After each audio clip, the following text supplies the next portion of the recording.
Welcome to Rolling Conversations with James and Sarah, and we're joined today with Wenddy with 2 Ds and Saul. Common spell. Just regular S-A-U. Regular S-A-U-L.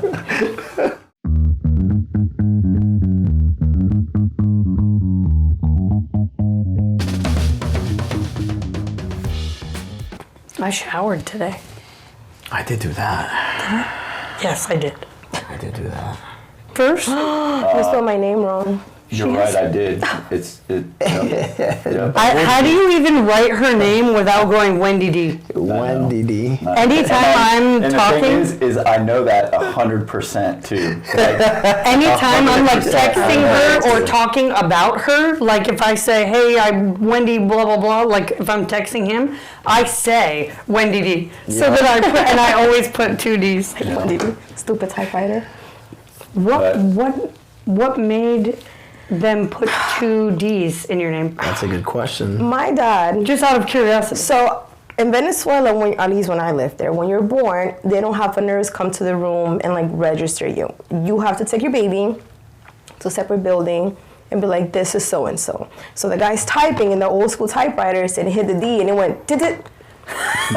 So you're a typist. Yes. Yeah. Oh my God, that's And fantastic. he's like, well, I can fix it, but I gotta charge you. And my dad's like, nah, just leave it. I found out when I turned 18 and went taking my driver's license, and the guy's like, you know that falsifying your name it's a crime. And I'm like, what is he talking about? So he hands me my birth certificate because I was not born here, and I read it, and that's how I found out it's Wenddy with 2 Wenddy Ds. D. Thanks to my dad. So your entire life, till you went to get your driver's license, you spelled your name with 1 D. Yeah, like a normal person. Till you saw your birth certificate. Yep. So all my high school diploma, all my documents, everything was with 1 D. Until I went and got my driver's license. Yep. That's awesome. I mean, probably a huge pain in the ass. Every time I sign that something is like, so funny. oh, is this a type? I'm like, no, it's with 2 Ds. Yep. You're like, it is a typo, but it was from, 30 years ago. Yeah. When It wasn't my typo. I told them, hey, my name has 2 Ds. So they gave me 2 Ds on my name and then 2 N's on my middle name. And I'm like, oh my God. I can't. Terrible. Now it's said Sal, unless you look white and you can't handle pronunciation. gosh. I did hear you the other day say Sal, and I looked at Wenddy and I was like, that is not his name. No. No. And she Saul. goes, no, but sometimes it's easier. No, and the thing is, growing up in Utah, like, all the kids used to say Salt. Because Saul wasn't a common name in Utah. Yeah. So I despise when they say Saul, even though now it's like more normal after Better Call Saul. But originally it was just just thinking back on my childhood when the kids used to call me Salt. I'm like, oh. And that's why our kids' names are Jacob and Eli. Yeah. Normal. Yeah. Yes. Because you sound that out the same way, no matter what. Nope. Right. Even though our parents wanted it to be more like Hispanic, they wanted it. They wanted Puerto Rican. I'm like, no, I'm not giving my kids names that their teachers can pronounce. So Jacob, for example, they wanted it to be Jayco, Jayco, and we're like, yeah, no, it's Jacob, common spell, American spell. Let's make this easy. Yeah, you don't want them having the same torture. No. Salt. Or finding out later that they've been spelling their name wrong. Their entire life. For 18 years. I will say this, I did throw the Saul in there some way with Jacob, so it's Jacob Saul, and then Oh, Oh, see, I his like first that name- flows nice. yeah. It does, but I just use the S because his grandpa's name is Saul. And his My dad's dad's name name's is Saul. Saul. I'm sorry. And his name is Saul. And I'm like, this is where it ends. I'm sorry. Well, in my family, I'm Carl. There's an uncle, a grandfather, Carl. His dad was Carl. And then my grandfather's brother is James. So that's where that came from. Okay. And then there's like Your sister, your youngest sister's name is Carly. Carly, yeah. So like, and then John, we went to a family reunion in July, Yeah. and there's like, it's John, James, and Carl. And Carl. Everywhere. And I'm like, holy cow. And it was like, well, with Madison, obviously it's not going to be, but that's why it was like, there's no plenty more of Carls. names to, no more Carls. But thanks for coming. I know we've been talking about doing it for a little while, and then different things, and you guys, life, kids, us, 18 jobs, and everything else. So, but what got you guys into jiu-jitsu to begin with? Well, first, how long have you been doing jiu-jitsu? Good question. About a little over 4 years now. You started a little bit later, but yeah. I mean, I was in the gym, so I count that time because She was judging. She was like, do I want to do this? Do I want these people rubbing on The me? funny I don't thing know. was, I remember when Wenddy came to the gym, and she would sit there and she'd pretend to be doing homework. I'm in class, I can't deal with this. And the book would be sitting right there. And she'd be leaned off to the side, just watching intently. And I'm like, oh yeah, she's going to be on the mat soon. It was like, and then I would take my test and fail because I was not learning anything. Studying, but it was technique for jiu-jitsu. I would get all the critique on the way home. I was like, hey, you did this wrong, you did that wrong, you should have moved here when you should have moved. And I was just like, you're going to get on the mat eventually. I'm really good at like watching and knowing how it needs to get done. But then when it comes time to like doing it, I'm like, oh. You mean whenever it's time for us to drill? And we watched everything very closely. We did pay attention. And then Andrew's like, all right, 1, 2, 3. And we're like, and it's like the fucking men in black. And they're like, what are we doing? How long have we been here? Yeah. I know. But yeah, we've been doing it for about 4 years now. 4 years. Right before COVID. Purple belts. Purple belts since November. My goodness, already. Where's your purple?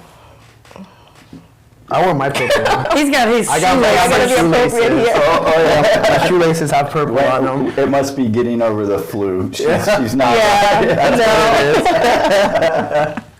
That's purple belts always got something purple on. I failed to. It's either all purple or nothing at all. It's got to be like obnoxious, like. Well, I'm really only ever wearing black. I'll get you a keychain, no worries. So I can just put it in my back pocket. You can put it in your back pocket, display it. There you go. Don't mess with me. Oh yeah. So what made you guys want to get into jiu-jitsu? Well, for me, it started. I guess everyone says, growing up, I used to watch UFC with my dad, and the most interesting parts of UFC for me were watching, BJ Penn do jiu-jitsu. For me, that was like, oh my gosh, that's so cool how he moves. Speaking his language with BJ Penn. Oh, that was my favorite fighter growing up. I would just watch him, and and I would tell my dad, man, like I want to learn that. But growing up, at least that it wasn't accessible for me and my family. It was like, number one, there wasn't a jiu-jitsu school that I knew of in the area, and even if there was a jiu-jitsu school, my parents weren't gonna pay for it. So, that's something that it just stuck in the back of my mind. But then I became a cop, and while I was in the academy, there was a friend of mine, Mike Milmerstad. He was training jiu-jitsu since he was a kid. And, they're teaching us defensive tactics, but I would look at him and no one was really teaching him anything. He was just teaching everyone else in the class. And I was like, man, like, what is it with him? And then I learned that he was a purple belt at that time. He was training under Paul Rodriguez. And, man, he would just smoke everybody in the academy, like just destroy everyone with defensive, like. Made one of the guys cry because he kicked him in the leg. Yeah, man, and I was just. Didn't mean to. I would just, I guess whenever they wanted to weed someone out, they would pair them up with Milmerstad because he would just, And I just remember telling myself, man, I got to learn that. Like, I need to learn his ways, especially in this career.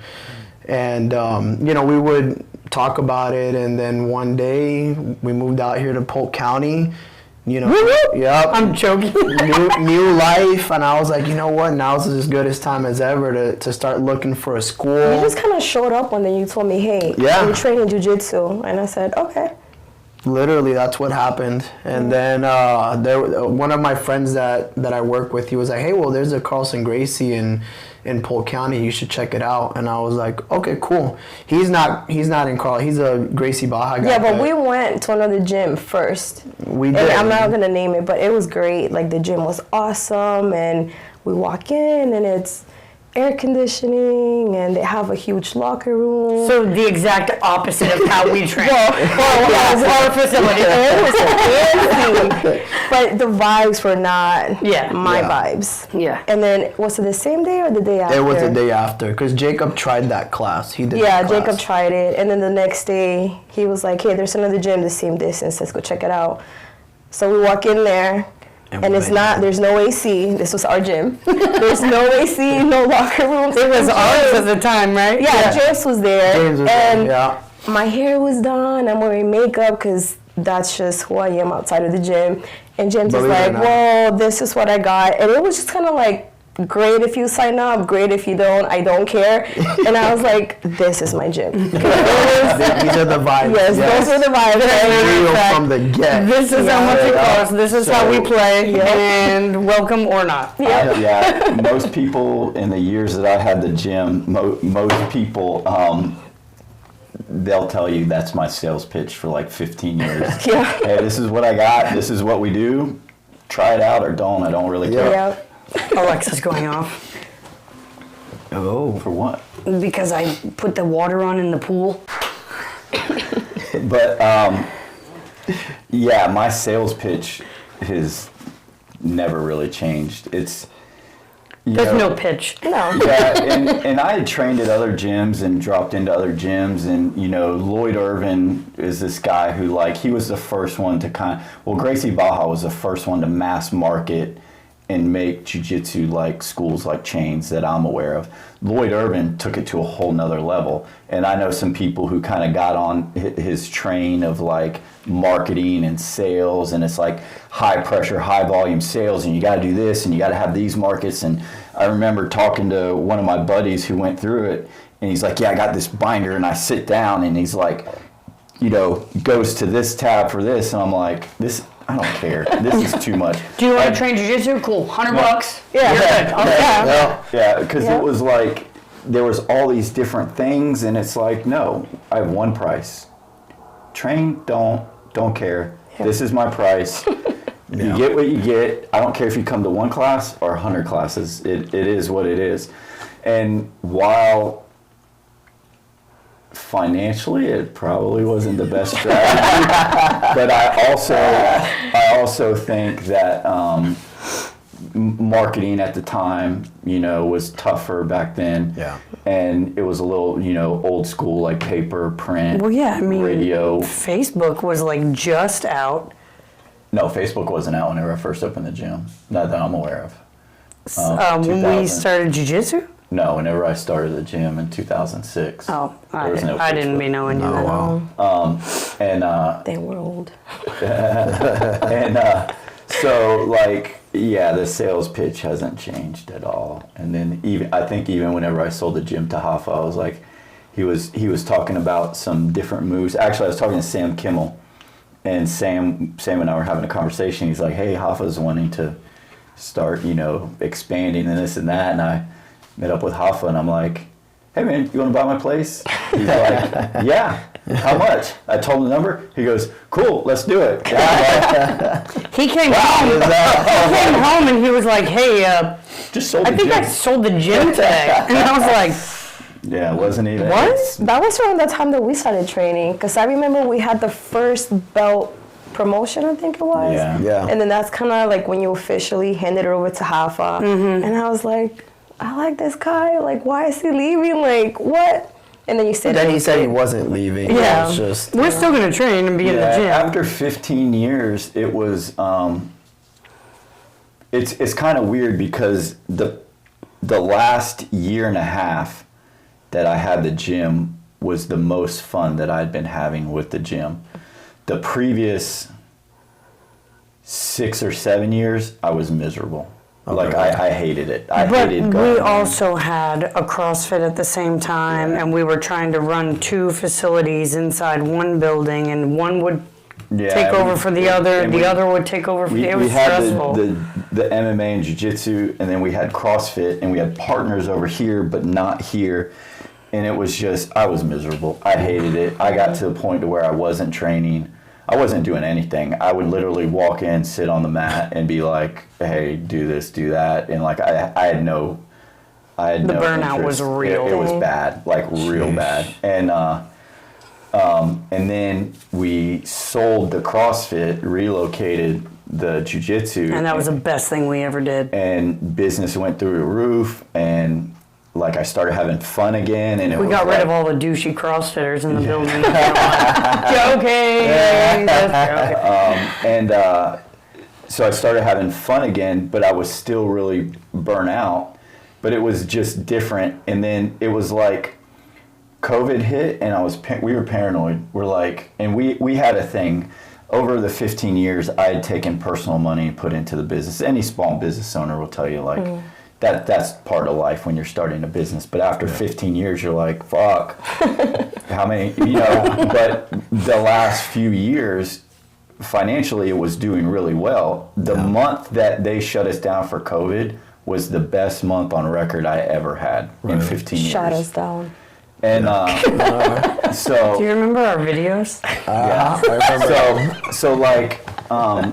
So when COVID happened, we were like, hey, we're gonna go as long as we can go, but if we have to put any money into it, it is what it is. It's not meant to be.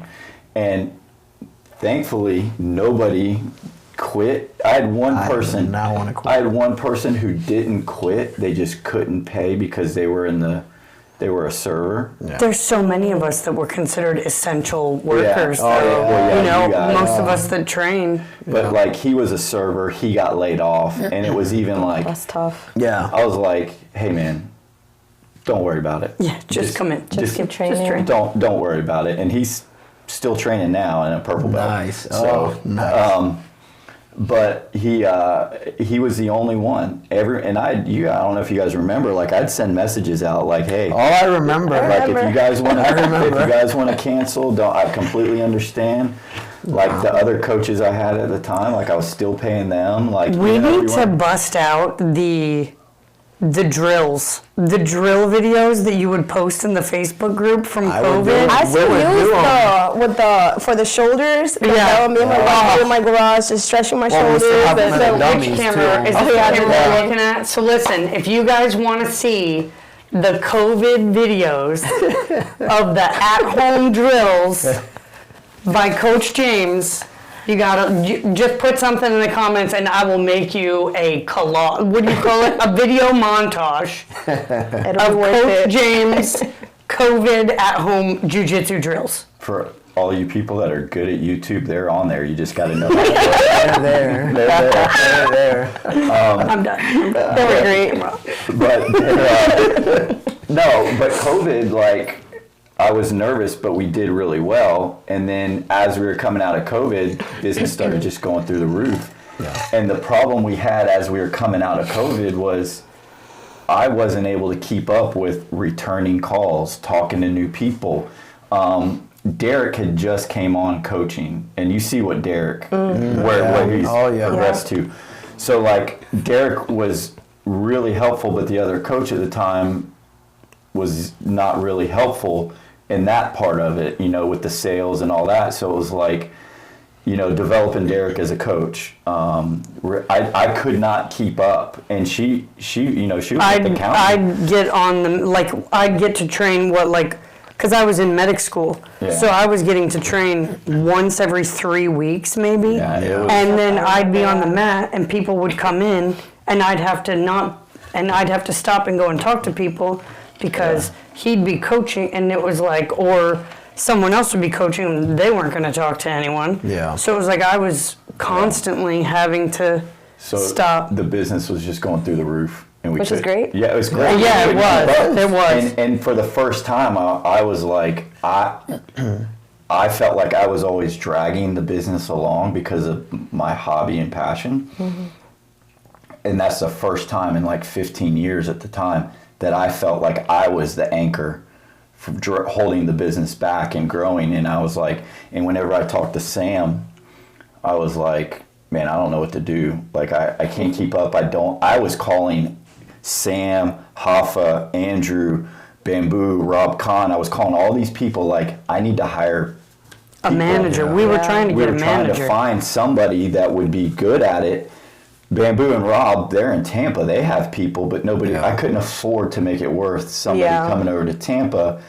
And then Hoffa at the time had guys, and I don't know if you guys remember, but he had actually, like, Andrew would come over and coach a class. Yeah. Hoffa would come over. Eddie came over one time and coach a class. Like, I would randomly get people to come over and help, but it wasn't consistent. I wanted consistent coaching, and I was like, I don't know what to do. And Sam's like, I said, man, if I could find the right person, like, I would sell it to Sam. And Sam's like, I'm not in a spot to be able to do it. Talk to Hoffa, and then that, like I said, that's what went. It all worked out. It worked out, and I feel they've, instantly they. It was a good fit. Yeah, it was a good fit. Yeah. I think it's made jiu-jitsu more fun for us too, though, because the stress of having to do me everything behind the scenes. The business part of it. Yeah. Was daunting. Yeah. But that's enough about us. Yeah. Well, no, because we were part of that. Like, we were part of that transition from one.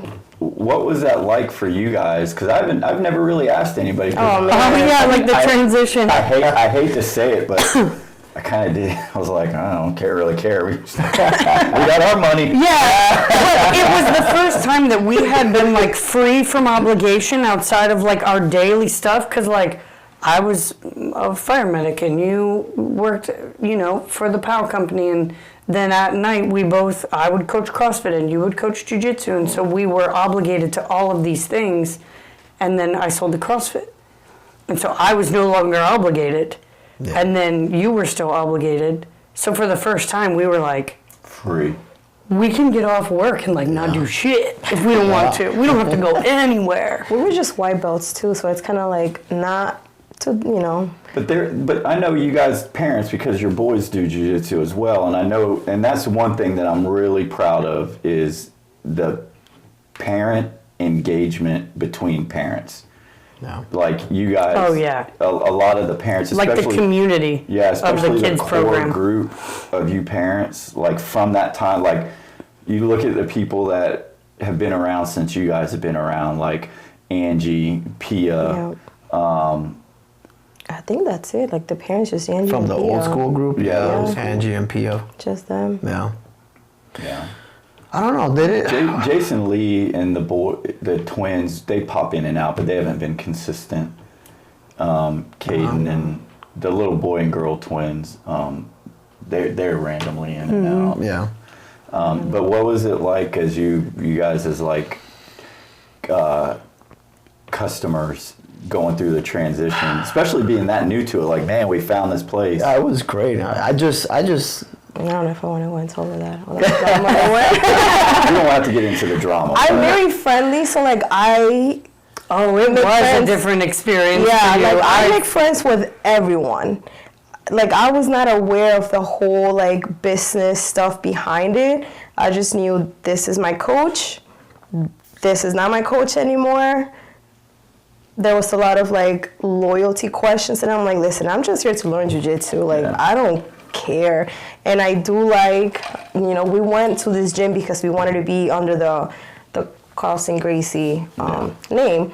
So we stayed there, and I feel like when I first met Andrew, it was great because he was friendly, he was professional. Hoffa is Hoffa, and I liked his vibes too. So I don't think that for me, like, it didn't make a difference.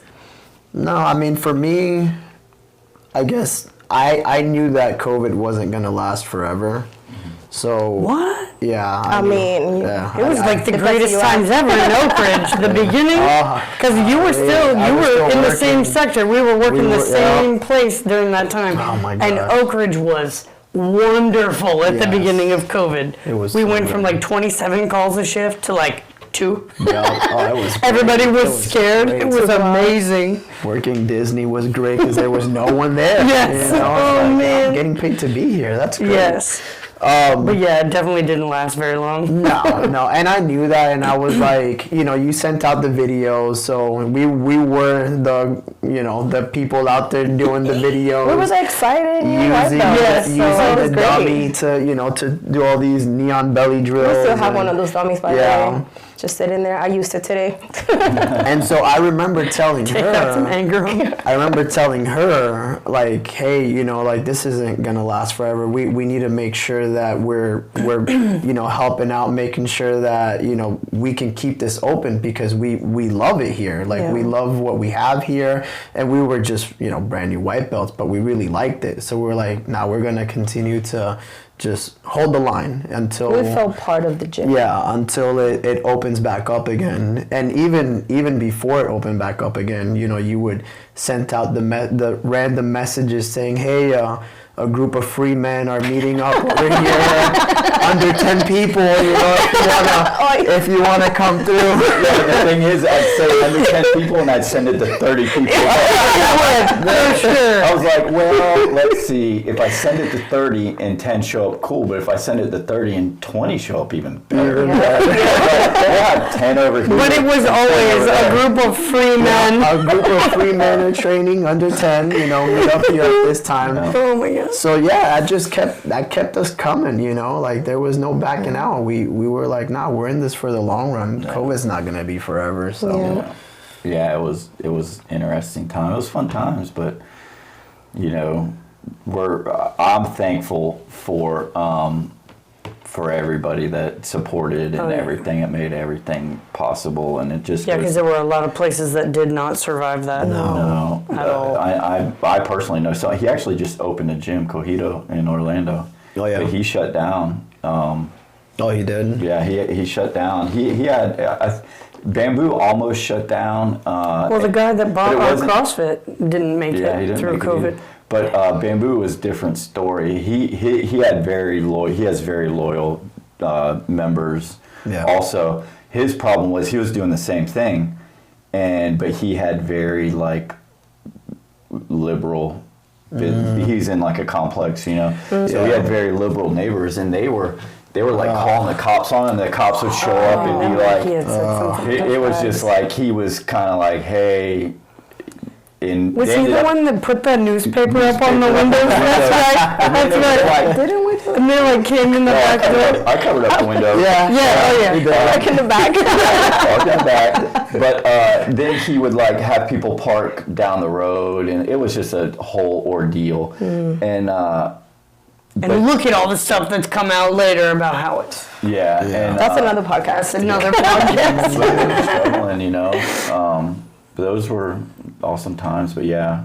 Well, and it's crazy because when I talk to people that started the jiu-jitsu journey at the same time that I did, that I work with, their gyms closed. So they missed all this training time, and we talk now and it's like, what, you're a purple belt? And I was like, what? I never really stopped training. You didn't take that year off. I continued to train, so it's my gym was in Polk County, so exactly. Some people ask how are you a purple belt in 4 years? I'm like, dude, we train 5 times a week for 4 years. It's it's not like we show up once a week or once a month. It's 5 times a week, and then sometimes we help with the kids' classes, so it's more mat time. It's my body definitely feels it. That. So we heard how Saul got into jiu-jitsu. Mm-hmm. I want to hear Wenddy. Oh, he just dragged me to the gym. No, so he was saying, I was that person. This is so embarrassing. You've seen the picture. I used to wear the top-out gear. In the early 2000s. I think I do. I think I know what picture you're referring to. Yeah, oh gosh.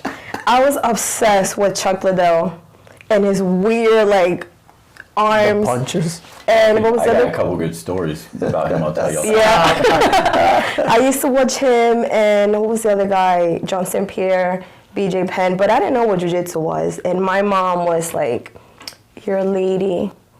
Girls don't fight, that's not for you. So I never really thought that I was gonna get into it until he showed up one day and he said, we're training jiu-jitsu. And I said, okay. And then I showed up, and I was like, this is But you kinda didn't gross. like it at first. It's not that I remember, like because I it. remember before you ever got on the mat, I asked you, Yeah. like, what, and you were like, I don't know about the It's sweat. just- I don't know about the That's what it sweat. was, the sweat. And then some of the guys didn't wear anything under their gi. And I'm like, I don't want my face on their raw, hairy, sweaty chest. Like, it was, to me, that was so gross. And then one day I put on the gi, and I It was loved like you it. felt like magical power It just was started great. flowing through you. It was really hard, and like I hated that I couldn't do anything.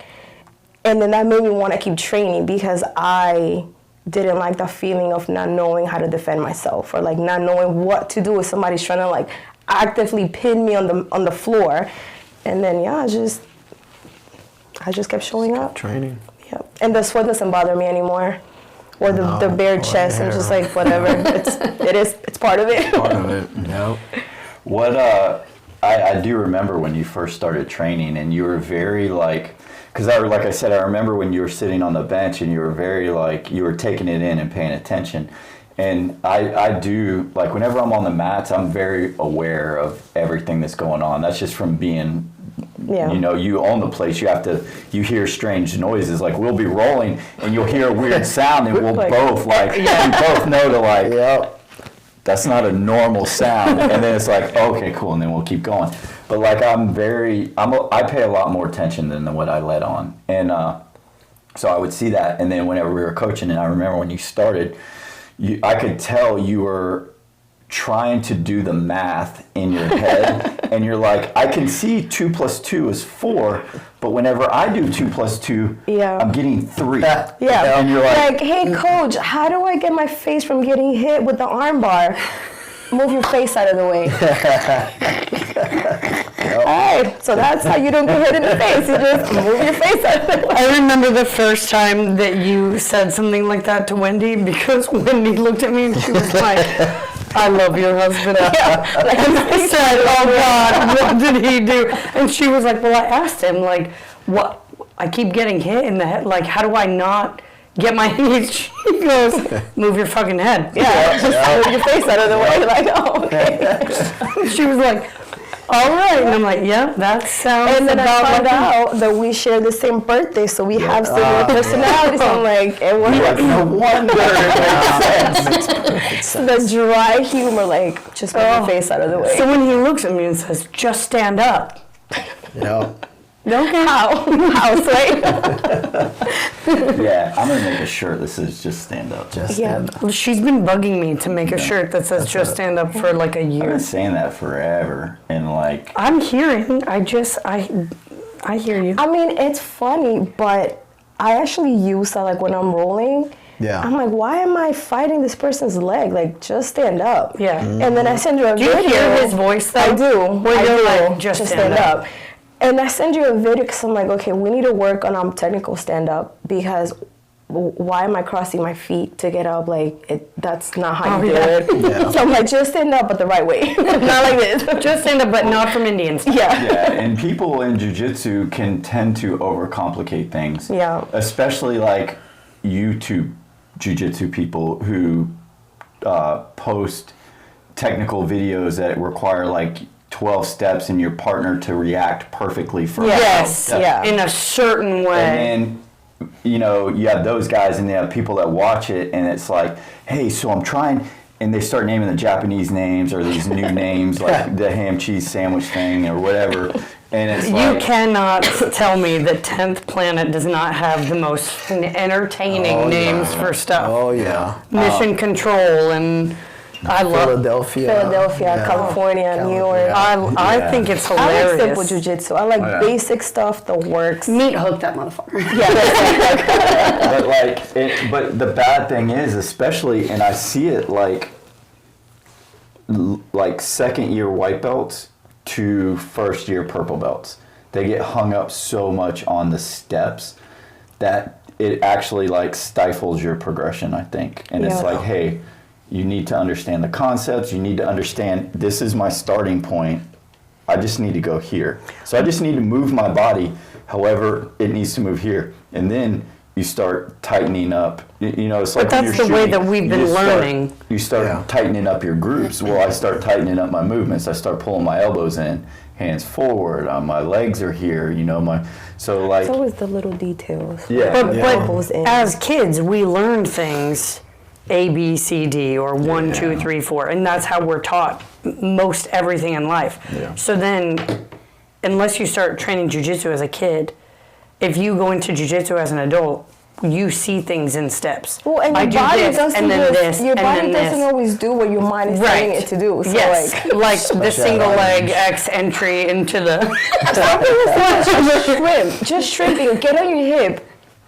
What do you mean get on my hip? Like, Yeah, but so I think that that's a lot of where that comes from too, and not like because we don't learn things as children in this like conceptual way. Yeah. I mean, so it's bad. I've said it before. Like, it's the worst way to, in my opinion, it's the worst way to teach jiu-jitsu, but it's the only way to teach jiu-jitsu the first couple of years. Yeah. You know, it's like you have to teach fundamentals. Yeah. You have to teach basic steps. Yep. But at the same time, you also need to work in like concepts, drills, movement, point A to point B, and things like that.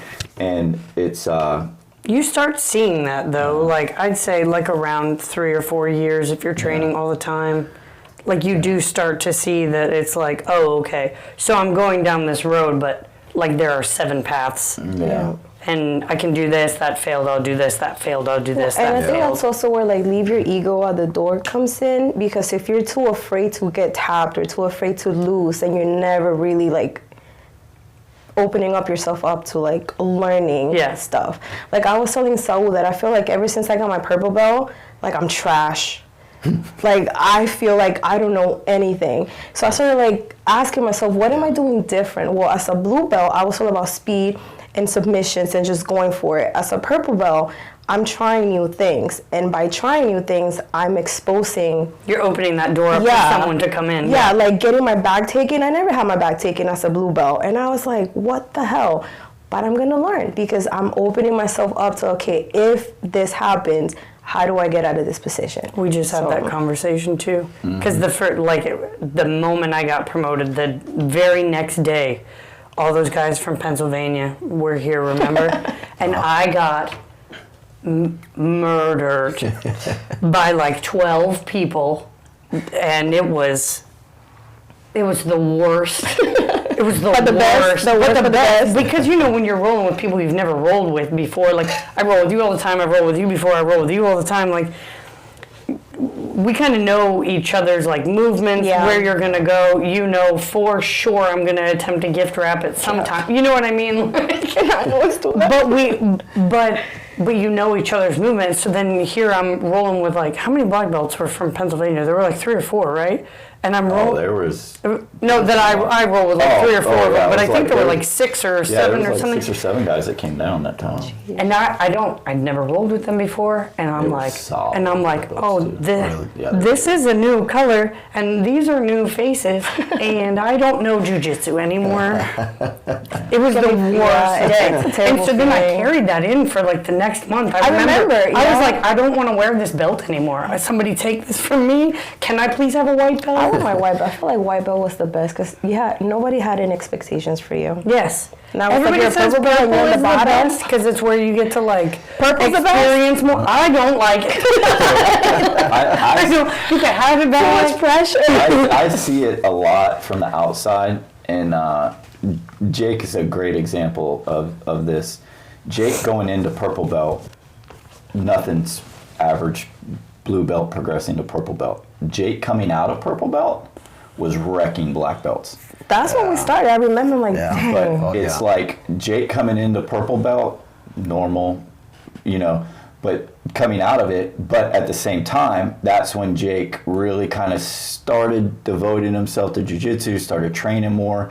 And like you just said, hey, the only way I'm going to get better at these positions is if I spend time in them. So he would, there was that big curve, but by the time he came out of purple belts, Jake was murdering browns and black all day long. Yeah, that's when we started. And it's like, if you're good, and I see this too, when guys are successful early because size, athletic, or maybe one or two things click, they tend to just do that same thing over and over again, and they get successful through white and blue. They'll get to purple, and then the progression stops because they haven't put the time in to develop. So that's why a lot of people quit at blue belt, at blue belt, and it's like, well, why is blue belt the vanishing belt or the blue belt blues or flu or whatever? It's because they've been successful with whatever they've been doing, whether it's athleticism, wrestling in high school, or they get a move that they've had success early on. So the quick early success has gotten them here. Well, now shit starts getting hard because at blue belt, people are learning them too. You're learning, like you said, after rolling with someone for 2 years. You and I have been rolling together for over 4 years. I think our belts are pretty much even. It doesn't matter what my belt is and what your belt is whenever you and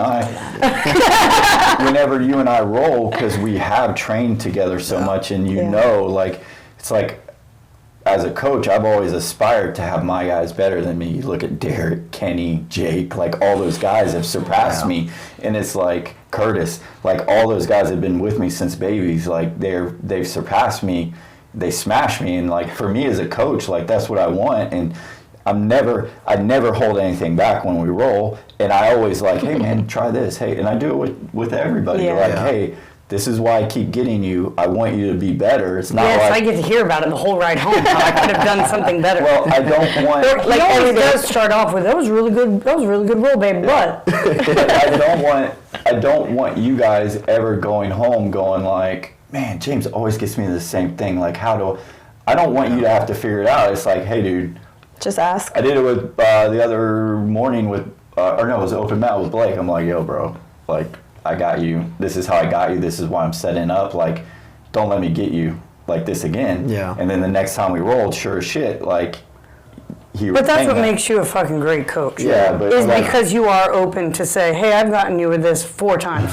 Let me show you how you're messing this up. Because there's a lot of people who are like, I dosed you 6 times and I'm gonna do it 7 more. You know what I mean? Tell you how they did it. Right. Yeah. But like blue belts, they hit that and it gets hard, and that tells a lot about people's character. It's like when shit gets hard and it's like, okay, I really got to start putting the work in to get better and compete, or did I just get a blue belt and I put in all this time and now I'm good enough and I'll come, it's too hard.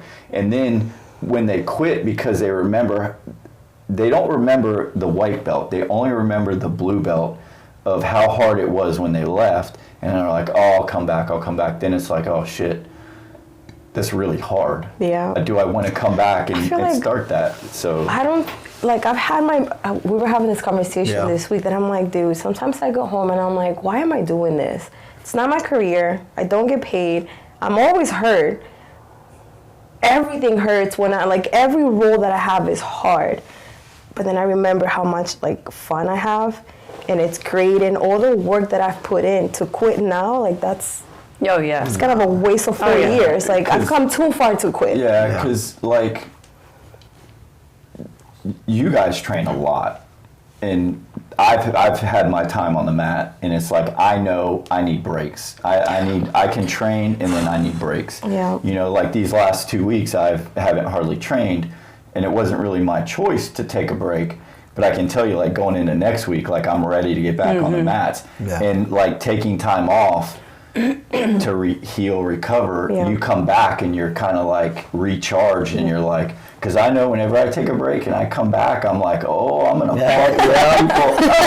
I've heard that once or twice. I'm like, oh, I'm ready. But so taking breaks, taking time off, I think is healthy, and I think it's needed. Especially you guys are, there's 4 of you that train. There's 4 of you. I know that life of kids at the gym, night.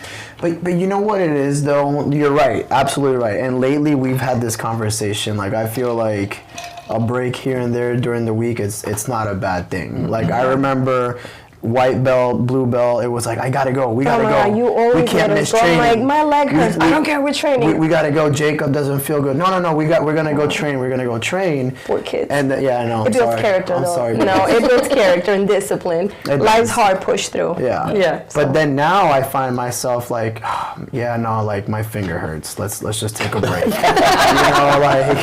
This fingernail, I got peeled way too low. I'm gonna have to put a Band-Aid on. When you think longevity, like if you're training not sore but hurt, you're not really progressing because you're not giving it your all. If you know what I mean? Yeah. Like I had a broken ankle and I'm an idiot. Like I shouldn't have trained with a broken ankle. And I was not able to use that leg because it hurt. And then I couldn't do the moves. And then my training partners, I'm like, don't touch the leg. No, like if you're hurt, stay off the mat because I am going to grab that leg and I'm not going to feel bad about it. I say that. I'm like subconsciously. Like how many times do I'll be like, oh my God, look at that bruise on your foot. And then you'll grab it. And then what is the first thing that I do? I fucking try to toe hold you on that foot. And I'm so sorry on that toe. And it popped and I'm like, thanks, Sarah. But it's like, it's subconscious. Like I'm trying to stay away. But then for whatever reason, here comes Wendy's foot and I just see it and I'm like, here we go. You know? You just heard the pop. Oh man. Well, going back to what you were saying about like there's 4 of us that train. So it's like, all right, so Monday is the kids have to go, right? Because they train 3 times a week, even though Jacob gets, an extra day here or there. So like even though we're tired or hurt, we're like, all right, we need to go because, it's the kids' day to train and make sure they get there. Fine. Tuesday. No, we can't miss Tuesday because Halfa's gonna be there. It's comp class. Well, and it's no-gi. It's no-gi, so we gotta go. We'll take tomorrow off. Then Wednesday, no, the kids need their training day. So it's like even though we want to take breaks, it's like it seems as though the classes are so well structured that every day it's like, if I don't show up on a Thursday, Boswell, I know you're watching this, I'm going to hear it. He's going to message me and he's like, oh, you too good to come to my class? No, he goes, oh, you go to all the other classes but mine? So I'm like, I got to go there on Thursday. Thursday. And then Friday, it's open mat and the kids train judo, so it's like, now I'm hearing Saturdays I need to come on Saturday morning. Oh no, I refuse. I keep Weekends, hearing that. my hair is not getting dirty and I'm not wearing anything jiu-jitsu. Listen, Saturday mornings are no joke. See? Like I just cannot I'm not getting up at 6 a.m. No. I love the way I feel afterwards, but like it's rough. Like Friday night though, when he's planning on going to Saturday 6 a.m., I'm going to bed. It'll be 9 o'clock. 9 o'clock, and he'll be like, oof, I told Jake I was going to go to 6 a.m. I need to go to bed. And it's like 8:45 and he's mentally preparing for Saturday morning open mat. And I'm like, I thought we were going to watch a movie. But, and where you guys are at, like you guys have been training long enough and you and the boys have a foundation that if you say, you know what, we're going to take 3 or 4 days off, it's not really going to impact you. Like you might get a recharge. White belt, blue belt, consistency is the key in being consistent and grinding through. But once you get to a certain point, like you said, you've been doing this for 4 years. I'm hurt. I'm beat up. Like, yeah, you do need to listen to your body. You do need to take a little time off. You do need to recover. You are, like us, we're getting older. So it's like, hey, I need to do some rehab. I need to do mobility stuff. I need to do, like me getting older, like I have to do more strength training now just so I don't lose muscle density and prevent You're old as shit. I know, so I don't have to I want to prevent injuries, so I need to build muscle to protect the joints and all that. So it's like, but you do have to listen to the body, and the gym is gonna be there. Missing a day or two is not gonna set you back to white belt again. No, and that's the thing is like consistency, but also recovery is as important as anything else. Yeah. Sometimes I just go for like my mental well-being, because being home with the kids all day, it's like when I'm on those mats, I'm not mom. I'm not the stay-at-home wife. I'm Wenddy. I am out there grinding with the guys, and it's it's an awesome feeling. Yeah, it's a form of Just clear your for your mind. mind, for therapy. Yeah, when you're getting smashed, you're not thinking about the laundry that needs to be done. It's like meditation almost. Yes, it's Because I know relaxing. whenever I'm sitting, because I'm in a 10 by 20 room most days, like printing or doing something and standing in front of the printer the whole time, and I'm like, it's kind of nice if you just go to the mat. Yeah. And it doesn't matter that I'm just getting beat up on, because I'm not thinking about anything in that moment. Well, she gets consumed with what she's doing, like whether it's printing or doing graphic stuff or designing or whatever. She gets focused, and we're all guilty of like, hey, I've got to get this done. And it's like, again, like we talked about, like small business owner, you don't have hours. Like there is no end to shift. So she gets hung up, and it's like, I got to get this done. I got to get this done. And it's like, no, we need to go to jiu-jitsu. Like, we need to go. And she's like, I'm just not mentally there. We go to jiu-jitsu. We get in the car. And I'm like, pull away. And the first thing she says to me, I'm so fucking glad I went to jiu-jitsu. I needed this. No, that's not what she says. I'm so fucking glad you made me go to jiu-jitsu. He needed to give himself credit. You know, you saw it. No, you say that, and it's Or it's like, man, I really needed that. Like, Yeah. There is something special about getting there. Yeah. Sometimes the mission is getting there. You know, we drive a half an hour. You know, that's a half an hour there, half an hour back. Sometimes it's like, do I really want to I mean, you don't drive. I drive. You sleep in the car because he gets home at 4:40, changes, and then we head out. And I'm like, can you drive today? He goes, I work, you drive. regardless of who drives, it's a half an hour to get there, half an hour to get it. And it's a sometimes hassle. it's like, do we really want to make that drive? But then it 100% of the time we get there, and it's like the camaraderie, the cohesion with everyone that's there. You know, the kids are socializing, and by the end of the day we're like, oh man, this was great. I'm so glad we I can be so foul, like salty as hell when I walk in the gym, like just had a day. Yeah. And then I start bullshitting with you or Pia or Angie or some of the other parents, and then we start running around in circles, just stretching, doing whatever we're doing on the mats, making fun of somebody who can't do something, you know, that's a brown belt and whatever. But you know what I'm saying? Yeah. We just start joking, and then I'm like, oh, that's right, this is my family. I'm glad I came here. It's like therapy. Yeah. You can always tell those days because we don't walk in the gym together. And she goes. We know. She goes to you guys. I've noticed. And then I go over there, and we don't speak until after warm-ups, after you guys do the technique, and after that first round. After that first round, Sarah will come up and say, "Hey, do you want to play? You want to play around with me and roll around?" We're like, "Yeah, let's go." That's the first You're making time. it sound like I take it out on Wenddy, and then I'm like, You avoid me. We've been married long enough for me to like pick up on those cues, like, oh, it's been a day. And then, Oh, yeah. it's normal. well, whenever you work from home, it's like, you know what I mean? Like you're with the boys. like you're at home doing stuff, and then you know he's doing stuff, and then if we're both doing stuff, we're trying to like manage our life all around, and it's like I don't want to think at the moment at all. Just go to jiu-jitsu. Just go choke. Just go choke some people.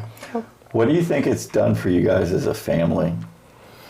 Oof, it's definitely gotten us a lot closer. Like we have a teenager, and teenagers nowadays, still I consider it to be a preteen. But it's like, I love the fact that me and Jacob can sit, even sometimes like she won't go and it'll just be me and Jacob. And I love the fact that we can sit in the car and talk about jiu-jitsu and talk about like, hey, let's do this today. Let's work on this. And he understands, like, because he knows he's been training as long as I have. So I think as a family, it's definitely helped keep us cohesive. And well, I feel like it's more than just training jiu-jitsu as a hobby. That's like our family thing. And I know that I use jiu-jitsu techniques or whatever as an example when I'm trying to teach the kids something. Like homeschooling sometimes is hard and they want to quit. And I remind them, do you remember when you first started training jiu-jitsu and how the girls that were smaller than you were beating you guys and it sucked and you hated it? and look at how far you've come. So I feel like jiu-jitsu has given us like this whole new world where we can apply it to like real life experiences. And I'm kind of tough on my kids. I tell them, I don't care if you don't want to train, you are going to train, unless you're hurt, and that's different. Yeah. But I feel like it's given us like a structure that this is what we do. Some families watch movies together, we train jiu-jitsu. That's our thing, and nobody's quitting. But you guys also, you say that, but you also, if your kids are not feeling good, I don't drag them to, You don't force them to train. No. Because there's been plenty of times that one of the boys or something, they'll be off the side, and I'm like, what's going on? And Eli's a animal. It's like he's always like, with his foot, when he hurt his foot and stuff, it was like, I hurt my foot. Like, so you're not. And that kid wants to train. There's a difference between being that parent that forces your kids to do something even if you're hurt or no. Like, this is my view on that. Jiu-jitsu has to be fun for the kids to want to stick around. Exactly. It'll be fun, but if it gets to a point where it's too much of them not wanting to train, that's when my mom mind comes in like, okay, you're just getting lazy. You're not going to be lazy. So there's a difference between letting them be hurt and heal and just being lazy because you don't want to train. Yeah. I also don't think because again, our kids they're homeschooled, so their time to socialize with friends is the gym. Yeah. So for us, it's like we don't necessarily have to force them because they want to go. They want to go socialize with the other kids. They want to. They're at a point now in jiu-jitsu where, they see what they can do, and they're like, oh man, like we want to go, show what we can do. So we don't have to force them. They just Eli gets mad. Sometimes they're like, "Are we going to the gym? We're going to the gym, right?" And Eli would be funny. I'll be like, "Eli, where's Jacob? He's being lazy." Yeah. And I'm like, I don't think you should just let him stay home and be lazy. Yeah, well, he says he doesn't feel good. He's just being lazy. Yeah. But to see Jacob, since he comes to the adult class and stuff, sometimes. Like, you can see a whole different version of him now that he's really starting to understand what he can do. And it's not even relative to just the kids anymore. Like, he comes to the adult class and he hangs. Yeah. Like, it's cool to see.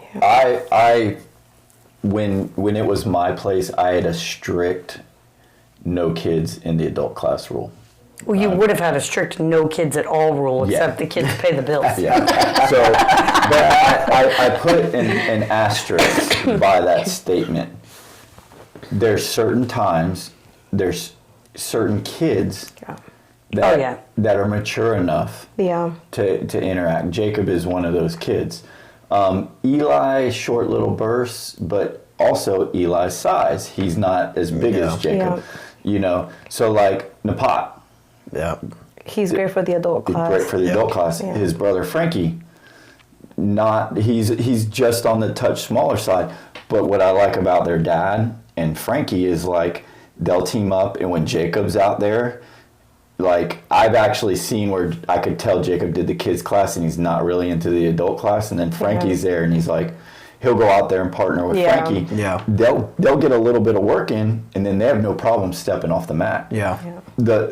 And Napat is bigger than me, so like he can roll with any adult. Yeah. So like I don't have a problem with that because maturity, size. Well, they're not getting in the way or causing any. Exactly. Yeah. And they also kind of know their place. Like if Eli happens to be in the adult class, Eli isn't going to get upset that nobody's partnering with me. Well, sorry, bro. Like whoever, if you guys are tied up, you need your work, and then when you guys get your work in, you'll grab the boys or whatever and get them to roll. But like some parents don't understand that. They don't understand that like, that I'm not trying to roll with a 7-year-old during the hour that I'm in for work. Like you think about some of the kids, they need to stick to the kids class. Yeah. So even my kids sometimes, like I tell them, hey, once I'm on those mats, I don't want to hear the word mom. I don't want to roll with you. I don't want to help you. I don't want to teach you anything. A bone better be showing. Yeah, I'm like, that is my jiu-jitsu adult class is my time. Yeah. Like that is my time. So when they're having a day, and he says, hey, they can be on the mats, I'm like, then those are your I kids. typically just say Jacob because again, Yeah. Jacob he's taller than you, and you know he knows his place, and he Yeah. And he's been training long enough. Yeah. He's Yeah. been training for 4 years. So it's not like a kid who's in his first 6 months to a Yeah. year to where it's like they don't even know the fundamentals. And you guys know teaching adults and kids are different speeds. Yeah. So Yeah. it's like, Well, and Jacob's to the point where he sees like the guys, and he knows, like you said, he knows his place. Like there are some guys that Jacob has no business rolling with, and he won't. And there are guys that are a little challenging for him, and he's built that trust with them that he'll roll with them, and it'll be hard, but he knows he's not getting hurt. yeah. he's Yeah. not gonna So get hurt. yeah. Yeah, because I'll smash him. I think he knows that. It's not child abuse. But it's the same thing. I make a point. I'm like, I'll see him in the pot. Like, Napat exhausts me because he's so big and strong. Yeah. And it's like, when he first started working, I was like, oh yeah, he doesn't know how to control his body. He doesn't know, like, and I told him, like, hey man, this is adult class, give me what you got. So now, I Don't encourage that. made that mistake, because now whenever I roll in the pot, Oh, he's like, come on, old man, what do you got? And he's like grinding me down. I'm like, But he I love needs it. that too. Yeah. Napan It's needs awesome that. though. Yeah. Like afterwards, after he rolls with the pot, a lot of times I'll look over at him and he'll be like, "That kid is getting so good," and then he'll be like red faced, like tired. Yeah, so it's like, but like if he's on the mat, if Jacob's on the mat, there's a couple other people that, like, if I see him on the mat, and Chris's last name's Brown, right? Jacob Brown's cousin. Yeah. Chris, like, I see people avoid them, whether it's they don't want to roll with them for whatever reason, or it's like they see Napat as a kid, like, this kid's coming. So, like, I make a point, like, if I see any of them, and not just those three, that's just off the top of my head, but like, there's certain people, if I see them sit, I'm like, no matter how exhausted I am, I'm like, oh, come on, let's go. Like, I can't, it's not right for, and that's the old business owner, the old coach mentality of, like, I don't want you sitting. Like, you're here to learn. work. So, like, I'll do that. But then if it's like, if I see you off to the side and you're like exhausted, I'm like, I'm gonna go sit. I'm gonna go sit and talk. No. How Saul's day went today. Hey, bud. There's a picture somebody took. I think you might have took it. There's like, it was like, we are just wrecked. We were all like, I think like you, Jerry, a couple of the guys like had their shirts off. We're all sitting on the wall, just like exhausted. And I'm like, this is jiu-jitsu right here, because like there's a couple of people still rolling, and then like we're there, and you could just tell we're soaked, red-faced, and like gassed. And I'm like, I think you took Yeah, I the think I photo. have it on my phone somewhere. Yeah, and it was like, I was like, that's reality. that's jiu-jitsu, and that's our gym right there. It's like we all go, and it's like one person will, and normally it's me that sits first, and then it's like You're leading by example. We just follow your example. It's okay to take breaks. It is. It is. But see, my problem is I have to roll until I can't roll anymore, and then I'm done. So like if you notice, like whenever I start rolling, I won't stop. I'll roll 6, 7, 8 rounds. But then whenever it's like But see, done, your 8 rounds I'm are done. like 3 rounds for me. So you also got to know like what is your limit. I roll 2 or 3. I take one off. Depends on who you roll with too. No, I can't really do that because I have a hard time getting going again. And that's where I need to work on, like that. What's that called? Where you work capacity, or I don't know what it's called, where you can stop and then go again. Like I have a hard time stopping and getting going again. But It works. it worked. Yeah, it works. I like to call it jiu-jitsu interval training. It's still high intensity interval training. It's just jiu-jitsu. But I've also learned how to conserve. I'll pick some rounds maybe that I don't have to work as hard, and like, so it's like where I say I rolled like 7 or 8 rounds, it's like I might have rolled 4, you know, and like I coasted through 4. Yeah. But And that's fine too. Sometimes you have to be like, I'll like be looking around and be like, I look at Chris is there. No, you over here. Well, I think it depends too on like your mindset that day, because like I have days where I'll train just for fun, and I'll just go with everyone and I feel great. And then there's days that I want to murder everyone, and then those roles tend to be harder because people match your energy. And if I'm being rough, they're gonna be rough back. And some days I don't mind it because I have a different mindset. Okay, I want to work on this today. And then that might be my only round because I gave it my all, and then my arthritis fingers are done, my ankles are done, I can't grip anymore. Yeah. But I know that I gave it my all, so I don't feel bad sitting out. I don't know. I think lately, I don't know, you're purple belt too, but I feel like at purple belt, it's like every round has been pretty hard, like lately. Well, I just feel like it doesn't matter the size difference anymore. Like, even at blue belt, I feel like I would roll with people and people would be like, oh, she's smaller or whatever. And so, but as soon as that belt color changed, it was like, Yeah. I get full force neon belly from Jordan. And I'm like, what the hell, dude? I'm the same person I was 2 weeks ago. Why is this on the ground? Jordan and I have an unwritten rule. When if one of us isn't feeling, we don't roll. But when we're both feeling it, it's fucking awesome. You guys go to war though, but like you love it. Like he loves it. Like I love it. You on the way to the gym, if he's like in And I walk like out that like mode, that, and I if see he Jordan, sees I'm like, Jordan, I just you can hope- like see the invisible fireworks like I'm exploding looking at around him. Jordan. He's like, yeah. If Jordan makes eye contact with me, I know it's on. But if I look at Jordan and Jordan's like, oh man, I'm like, damn.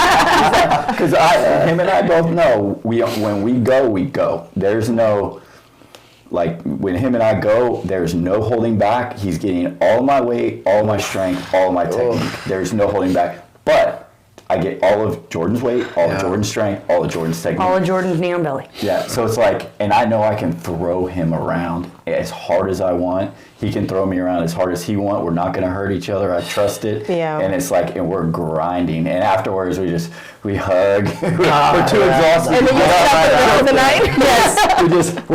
And then he's done. We'll be like, okay, good. And then we'll just sit there.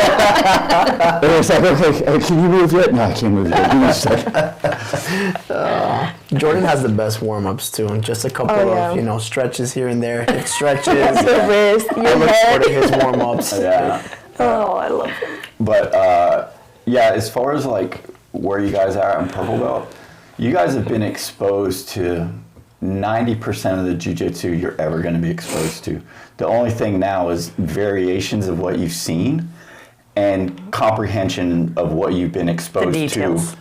Like we may have not, like a coach may not have shown a technique in a couple of years just because of whatever reason.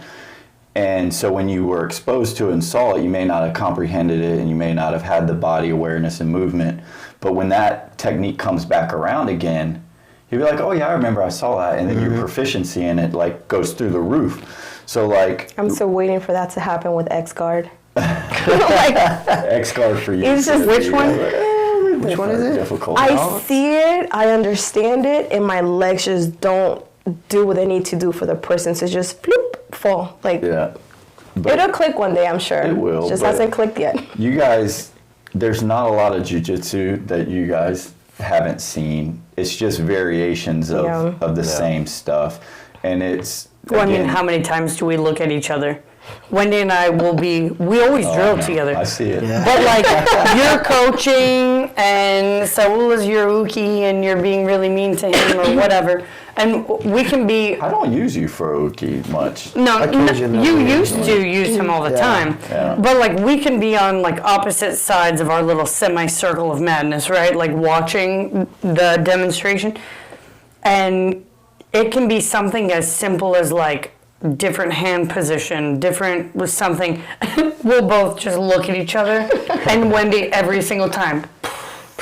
It's that simple.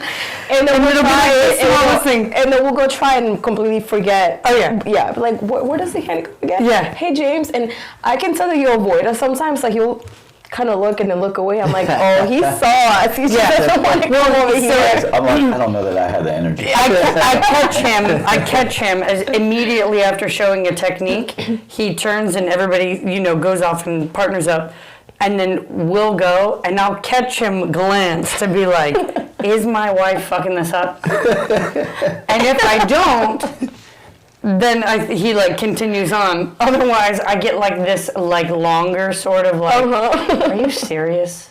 Look, you can just see the Then he still walks away and doesn't help me. The worst one is the like butterfly. Like Stop. We are totally fine with that now. It was Paige and I that messed that up so bad the first time. The first time you guys messed that up, and it was like, oh God, showing it.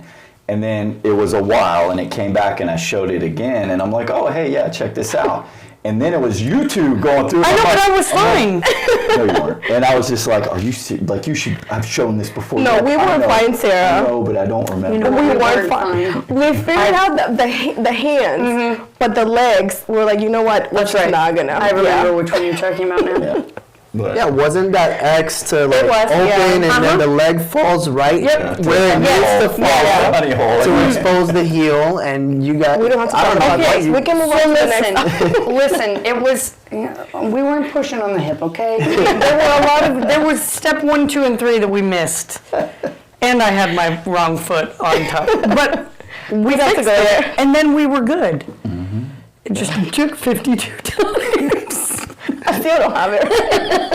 You're at a disadvantage with your length of legs, though. You know, when I'm rolling, I feel like I feel like I'm bigger than I am. I was rolling with this guy yesterday, and I tried to Ezekiel, and I'm like, if only my hand could just be a little bit longer. But there's technique. I've said it before. There's techniques. So there's this girl that started a couple weeks ago, younger girl, and she came and asked, like after class, like, hey, can you show me things for me being a woman and being smaller that's going to make me better in jiu-jitsu and self-defense? did you tell her what you told me? No. Grow longer legs? No, I was like... story. So, certain people I can tell I can be a smart ass. When you grab my leg and you're pulling, and you're like, you want to put your leg here, and I'm looking at you like, This is all I got. this is all I got. It doesn't get any longer, coach. But you know what I have learned? That being small, yes, some moves might be harder, but it's not necessarily my size, it's how I position my body. Yeah. Like a triangle, I'm not gonna close a triangle like head on with the person. Like I have to cut an angle. So I might use my size as an excuse here and there, but it's just my jiu-jitsu sucks if I don't know how to. I like to say, especially like when I'm not on my heavier side, because I fluctuate like this. Yeah, but I almost like being smaller and lighter because I feel like I can use it to my advantage. Yeah. In nogi, I can use that to my advantage more. Yeah, but there's like, and this took a long time for me to learn, is like, yeah, I'll show you these techniques. Well, if you don't have a good grasp of the fundamentals in jiu-jitsu, what I'm showing you doesn't make sense. So I was telling that girl, like, just learn jiu-jitsu. You'll figure out what works best for you because, and I actually Well, used also, you you're not a small woman, so you don't know. I actually used you as an example with her. I said, I can show you techniques, but just because I think this will work for you as a smaller female going and, defending yourself, like, you may not comprehend it. It may not click. Your body mechanics, you may not be able to move your body that way. So really, you just need to spend time learning jiu-jitsu, learning the fundamentals, and figuring out how you move your body. And I told her about you being smaller, and I was like, there's things that Wenddy does that I would think she would never be successful at, And just like, and what reminded me was like, when you said Ezekiel, like most guys I roll with can't catch me in an Ezekiel. Like my shoulders, my neck. But who can? But she can. But it's like, and it's annoying because I know who I'm rolling with and what their capabilities are, what to be aware of, what, like, hey, they're really good at this. If they try for this, I'm like, that ain't gonna work, homie. But like most guys will try an Ezekiel and I'll just be like, yeah, that's not gonna work. Or like a rear naked choke, I'm like, yeah, you're never gonna get that. Like, so, but with her, it's like, oh shit, but she understands the mechanics of the technique, how to move her body, how to make the technique work for her on bigger guys. I can't teach her that. I can't teach you, like, hey, you always are in the right spot for, like, leg locks, or you're always in the right spot for this. Like, I don't know how to teach you that. And, like, you had to figure that out. So that's why I was telling that girl, because, and then this is pretty good because I want to go into this. What made her come into jiu-jitsu was she had done some taekwondo, some striking stuff in the past. And she'd been wanting to get back into training. She had asked her other coaches, and they're like, "Oh, your boxing and footwork, don't worry about being on the ground. It's not ever a reality." Well, she was walking somewhere in public, of course not paying attention, looking at her phone, admittedly. She said somebody grabbed her and spun her around, and when they spun her around, she tried to pull her arm out. And she was like, in that split second, she realized, like, oh my God, this guy's pulling my arm, turning around. I can't even get my arm free. Like, what's going to happen to me? And, like, scary. And she said she had that thought right then. If I get out of this alive or unharmed, I'm going to go learn how to defend myself. If someone puts their hands on me, I'm going to get on the ground. Luckily, it was someone she knew that was just trying to get her attention. And she wasn't paying attention, but, like she said, she came into the gym the next day. It's a wake-up call. And it's like, so I wanted to, like, talk to you and you, like, as far as, like, self-defense and confidence, like, what has it done? You know, we'll get to you later, but, like, like, what has it done for you, like, for confidence-wise and self-defense? Like, how do you feel personally? And we know. But we carry, so it's a little different. So, we all carry. So let's. Right. Yeah. So I actually had somebody ask me, you know, being that you train jiu-jitsu, like, if somebody approaches you aggressively, like, how do you use jiu-jitsu in that? And I said, I will shoot them. Yeah. Because even though I train jiu-jitsu, why would I let somebody get close to me, right? But if they do get close to me, for starters, I won't panic on my back because I've been on my back, you know, so many times that I kind of understand, okay, if they go for my neck, I know what to do with their arms. If they're pinning one of my arms, I know how to use my legs. So I feel like having that knowledge makes me feel a little bit more safer if I'm out alone, because if somebody grabs me, like, I get grabbed at the gym by bigger dudes 5 times a week. So it's not, I don't know. But, well, I'm 100% agree. Like, first, we both carry. So, step number 1, like, the confidence in knowing how to use your tools. Yep. But, again, like, we have good body awareness from training. So, if there was somebody that got us into a position that was not ideal, I have confidence in myself that I would not be held there. You know what I mean? Like, so I don't think that we would have that same, like, moment of panic where some people have that moment of panic and it's like, or if we I don't know what to do. Or if we did, like, for a split second when they just grab you when you're not expecting it, you might freeze, but then your muscle memory kicks in. We're like, okay, I know what to do from here. Like, and I mean, it's thought process. Right. Like, it's not going to have to be sit there and think out what it is. Like, hopefully, I'd say, I mean, definitely, hopefully, like, our training has and will, like, it will kick in, you know? But, I mean, that's like the whole jiu-jitsu doesn't work in the streets. Well, we're not training for that. I feel like we're not training for girls is different because girls don't go around picking fights. Like, we're not, if you're on your back on the street, you're, not to be dark, you're probably being sexually assaulted. Right. And if you don't know how to defend yourself, unfortunately, you have a very low chance of getting out of that. But if you are in that situation and you've trained jiu-jitsu to where you know how to kick someone, not just kicking and spazzing, but where to place your legs on their hips to create that space. Yeah. Something as simple as just getting up. If you know how to hold somebody back and stand up, you're giving yourself a higher chance of getting out of that situation versus someone who's never trained. And you know this, I tell my friends all the time, why do I train jiu-jitsu? It's so gross. Yeah, it is gross, but if a guy grabs me, I'm not gonna panic and freeze. Versus if a guy grabs you, you're not gonna know what to do. Yeah, like what are you gonna do? Yeah. If you don't know anything at all about what your body can do for you, like what are you gonna do? So I'm gonna keep doing what I'm doing. Like, yeah, and it's like, so take fighting out of it. Self-defense on the street.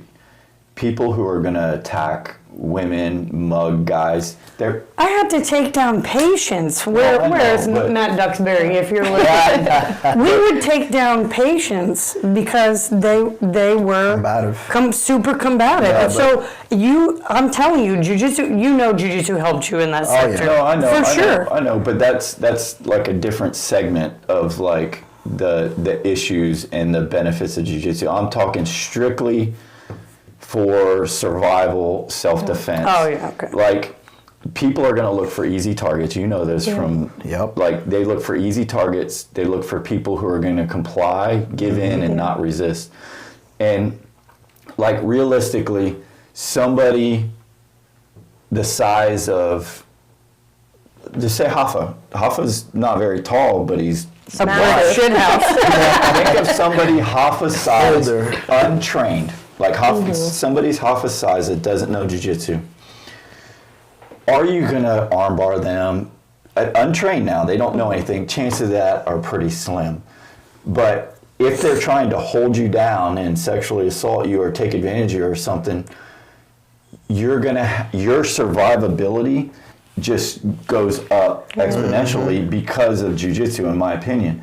Because, let's be real, you're never going to armbar in the street in a self-defense situation somebody that's built like Hoffa. I mean, his fucking arms are giant. I mean, I don't think anybody's armbarring people in a defensive situation, no matter what. Like, well, that's the untrained question. Like, could you armbar that guy? Well, no, I'm trying to survive the attack. Yeah. And that's, I'm not trying to submit him. I'm trying to get up and get away. But that's the difference between sports jiu-jitsu and self-defense jiu-jitsu. And I had this conversation with Blake because I'm like, dude, I love footwork. Like, I love going for the legs.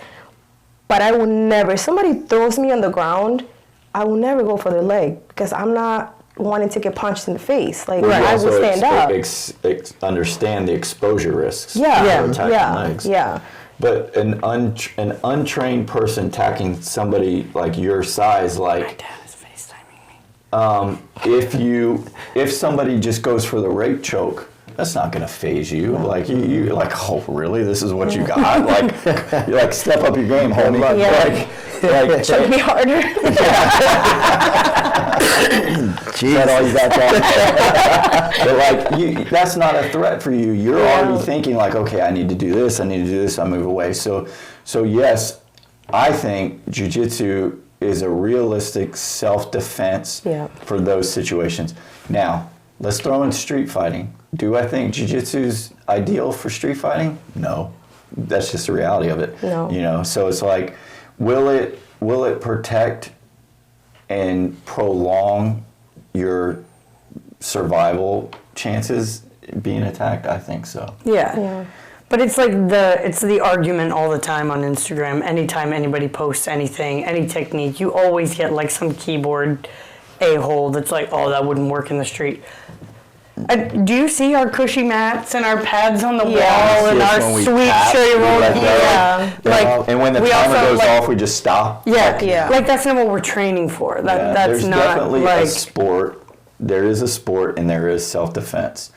And I think there's a big difference between self-defense and fighting.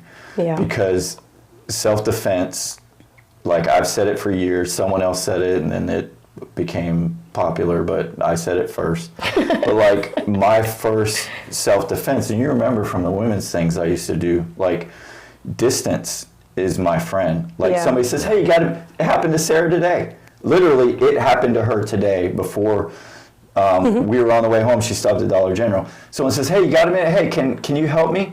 She's like, no.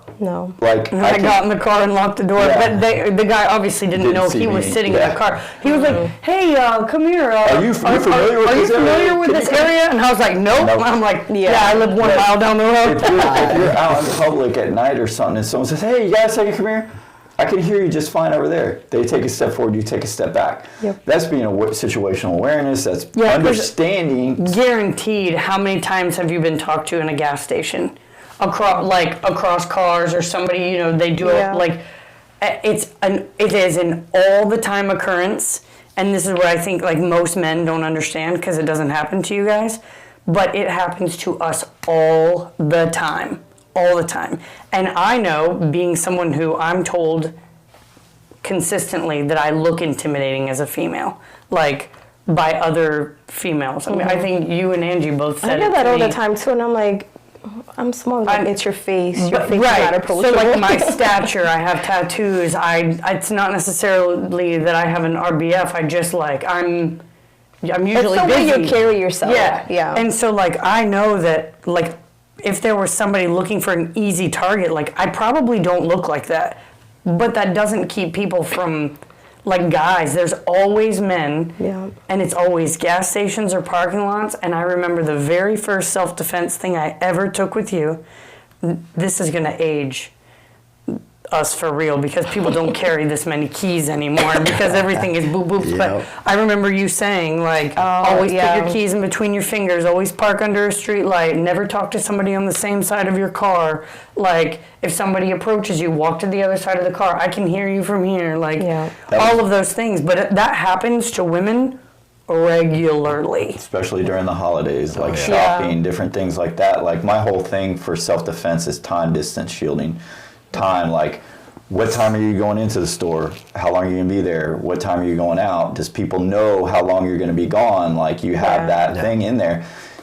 Time, like how long does it take for someone to close a distance? How much time do I have to react? You know what I mean? Like all those things like you need to be aware of.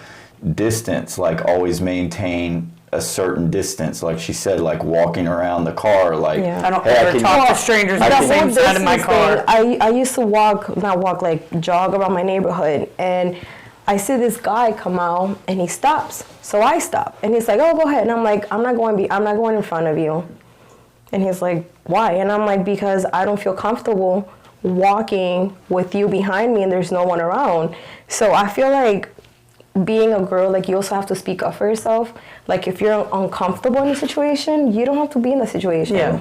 If you don't want to be in the same aisle in the store with that person, then don't be on the same aisle. Well, and always carry a switchblade and a P365. Oh, I always got a knife on me. but like, all of my purses always have to be able to fit my microtech. I gave you a microtech. I gave you the Glock 43. I am never out and on my phone. Like my phone is always in my pocket. Oh, that drives me crazy. People are walking like this. No, and I've seen people like they won't be on their phone, but whenever they see somebody approaching them, they will get on their phone to avoid that eye contact. And I'm like, why are you making yourself an easy target? Yeah. And I feel like with my history, like, you know, we've talked about this before, that my sister, when she was 19, she was taken from work and she was murdered. So I kind of have that, like, I'm not going to be a victim kind of thing.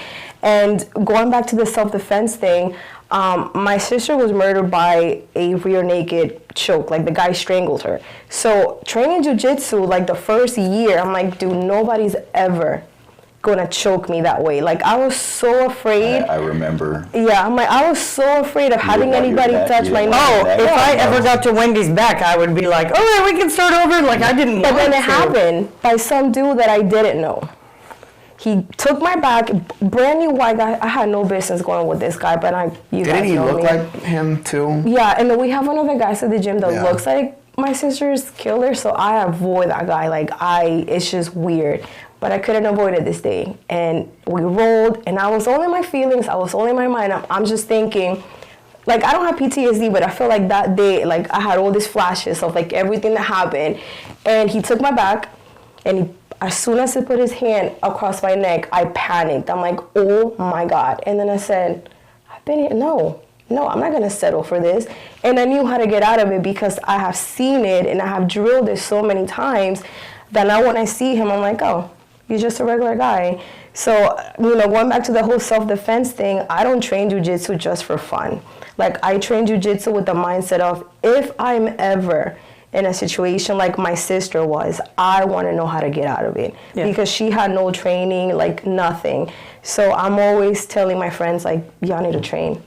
Yeah. Teach your daughters jujitsu, because if you're sending your daughters off to college, they're so vulnerable to anything that could happen to them, and just give them the tools to know how to get out of it. So I'm no longer afraid of the rear naked choke. Like, I don't panic. I don't even... I was going to say, because I know I've definitely... I'm throwing arrows. That's not the same. That's not the same. Yeah, but I'm still starting from the back and but it was one of those things that I had to overcome. I mean, I didn't tell nobody this because I didn't want the guys to feel any type of way and, like, avoid it. But it gets to the point that, like, I overcame that. So jiu-jitsu to me is not just a hobby. Like, it helped me overcome a very dark, thing in my life. And this, like, I would go out and I would start shaking whenever I would see a guy that looked like him. And I was like, I could kill this motherfucker with my hands. So, I don't know. I'm glad you shared that. That's awesome. And I think that'll help some other people maybe. Because, so jiu-jitsu is, there are tons of benefits for it. But like what we talked earlier about is like the therapy of it, the mental therapy of it, the physical therapy. There's kids that have learning disabilities that it brings them out of their shell. There's things that like will help confidence. It'll help, like there's a lot of veterans that train with us. A lot of law enforcement, PTSD, like it helps with that. Like me personally, I'm not an anxious person by nature. There's not a lot that will like stress me out or get me anxious. Like it is what it is. I do have my moments where I'm like, okay, and we've been together long enough, we know each other long enough, like I just got to process this. Just like give me a minute. We both say it. I said it today, and I'm like, there's tons of stuff going on today. Like I need to it's like the kindest way to tell me to shut the fuck up. And but I get it. But like with veterans, there's a lot of good it does by training. And I get it, and I joke around with it. Like if like the last I did train last week, so like this week, like I haven't trained this week, so I'm getting that itch, and I find myself I don't even like saying that I have anxiety, but like no, it's just an antsiness. Like my antsiness goes up, and it's like, and I'll joke around, I'll make jokes and be like, man, I haven't strangled anybody. I've got to go. I need to go put my hands on somebody and like try and choke the life. And it's not even that I enjoy choke. No, I don't, and you know this because I don't know. You kind of smirk the whole time you're doing it. Yeah, but like no. But let's have an honest conversation. And you're my proof. I will be your proof, yes. Whenever we start, I always start in the same position. I always let everybody work to a certain angle and a certain point. If you take advantage of that and you start giving me pressure, that's when I start waking up. Yeah. But if you're being like really lazy and really passive, I'm like, okay, you're not capitalizing on this opportunity. This is not going to be fun. And I just... it's whatever. Yeah. But whenever I roll with guys and it's like, hey, I'm on my butt, you pass guard, you get the side mount, and I start feeling that grind, I'm like, oh, motherfucker, here we go. And I love it. I love the grind. I love it whenever guys are like trying to choke me. They're like, I get so nervous. So the moment that I get your back, oh, I don't care. The moment I get his back, that's when you have to capitalize. But I already know if I don't capitalize, I'm gonna pay. Yes, and I think that's like the wife, like the worried wife, because I am not worried wife. I am trying to maul the Russian grizzly bear. Like I'm trying to get the Russian bear, right? Yeah. So as soon as I get your back, and I like try to get a rear naked, I try to get things in there, and even if I know I'm probably there's a 0.009% chance that I would actually get to finish it, but as soon as I even feel like I'm like maybe even close to getting there, I'm like, what if I hurt his neck? Well, we've been rolling and she'll stop, and I'm like, why is she stopping? And then I look and you're rolling with someone and they're trying to get to your back, because nobody really gets to your back unless they're Jacob Brown. But Sarah will stop and be like, I know I do sometimes, but I do stop because I'll see somebody like messing with your neck, and I'll like, and when they'll be like, "What?" And I'm the whole time I'm under her, I'm like, "Bro, I'm suffering." Come on.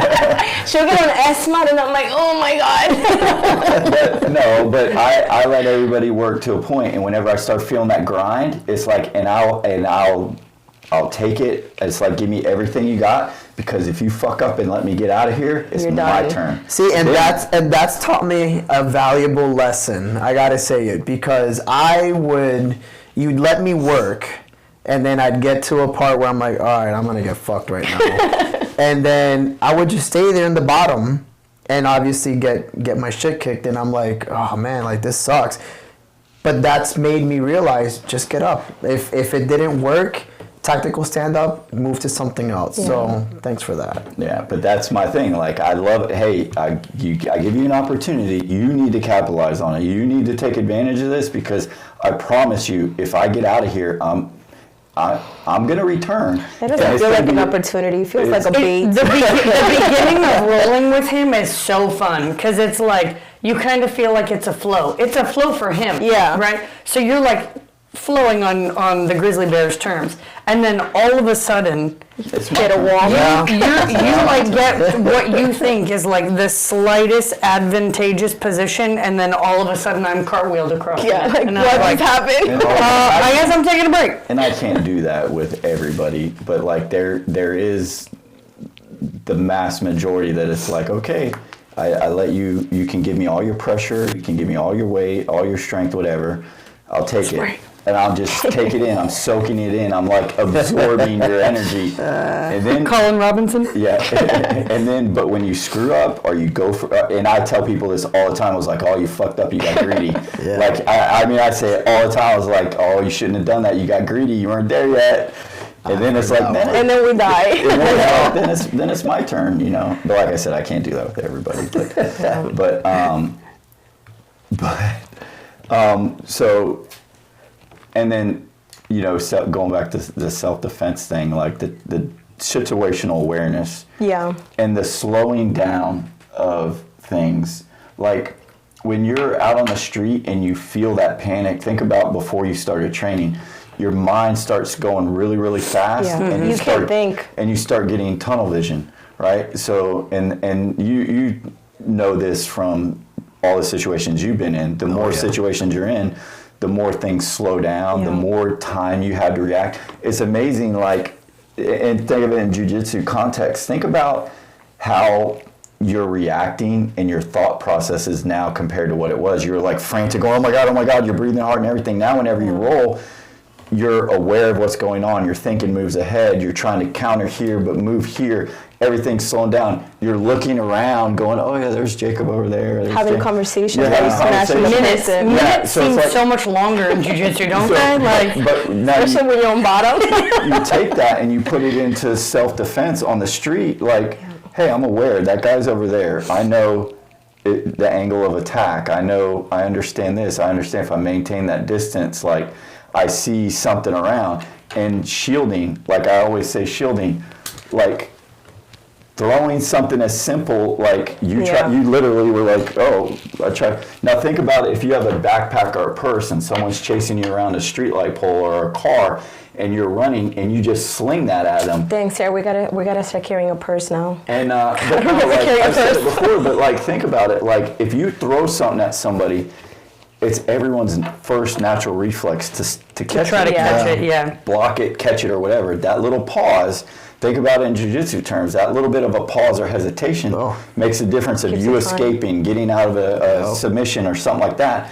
And then an untrained person, like you just got further away, you know. So like I think it is a good self-defense tool when they understand that it's not great for street fighting. Well, it's not fighting. Yeah, it's not. Yeah. That's why I think it's so beneficial, and I wish more cops would train, because it's, you know, like being in fights before training jiu-jitsu versus me being in fights now that I train jiu-jitsu, it's a night and day thing. Like I remember years ago, I got into a fight with this guy, and I took him down to the ground, and I landed in a mount position. And I didn't know what to do from there. I'm just sitting there. I'm obviously calling for backup because the guy's combative, and I'm like, well, what do I do now? Yeah. And then... God, I'm glad nobody recorded that and it went viral. That would be so embarrassing. I'm sure there's body camera footage of it. But the point is that I got up. I got off of him, and then we were right back at it to the point where I ended up pepper spraying the guy, and I had to wait for back to get there. Now... Then you had to call the fire department and get us involved. Yes, I did. But now it's like, okay, I know what to do from that position. I know what I need to hold and pin, and I mean, it's so easy now because we train and we do this daily that that muscle memory kicks in and you're not stressed. And it's so advantageous. Like, I wish more law enforcement officers train jiu-jitsu. Well, and knowing, because we're always going for something, right? Like, can you single out an arm? Can you single out a leg? Can you pin the hips? Can you pin the shoulders? Like, that's where I think it becomes very beneficial in understanding, like, what that opposing person is doing, whether it's, your jiu-jitsu opponent or somebody who's coming like for you. Just knowing like how to control that person's body, an untrained person's body, I would say. Yeah. Being in law enforcement and training jiu-jitsu, like what are some of the things that you personally have noticed for you when in terms of situational awareness, when you've gotten into someone who's resisting or things like that? Like, what have you noticed from you personally, the benefits and kind of like your experience? Well, right off the bat, I know that just how you feel going into like an altercation before not having trained jiu-jitsu, like, your heart rate's up, you're walking in there, you might not feel confident, you're shaky. Now it's like, okay, yeah, let me go handle this situation. It's not a big deal. Yeah. And then as far as like just knowing tactics or jiu-jitsu, it's like, okay, so I know what distance I need to be at so I can communicate with this person. If they get close, okay, I can back up a little bit. It's not a big deal. But then when it's go time, if you're in my pocket, just it's gonna go down. And then I just feel that it's definitely helped me, not just obviously knowing how to control the subject, but also just having confidence and just not being overworked when I know that I'm gonna have to go deal with a combative person, and sometimes just that's all you need, just that confidence and to talk to the person and bring him from up here to down here. I feel like because you're put in uncomfortable positions all the time in jiu-jitsu, you learn how to like bring your heart rate down, learn how to control yourself, and it works, with my career, with what I do, not being overworked and like just bringing myself down here and talking my way down here. Yeah. Sometimes I don't even have to go hands-on with somebody. So. Well, I think there's a confidence too, to where it's like, you know how to handle yourself. You know how to handle yourself. So there's a bit of confidence. And back to the self-defense, it's like, I know how to fight. Like, I also understand other people know how to fight. Yeah. So I'm less likely to get into a fight because it's like, you don't know what they know. But they know. Like, and it's like, I know what I know.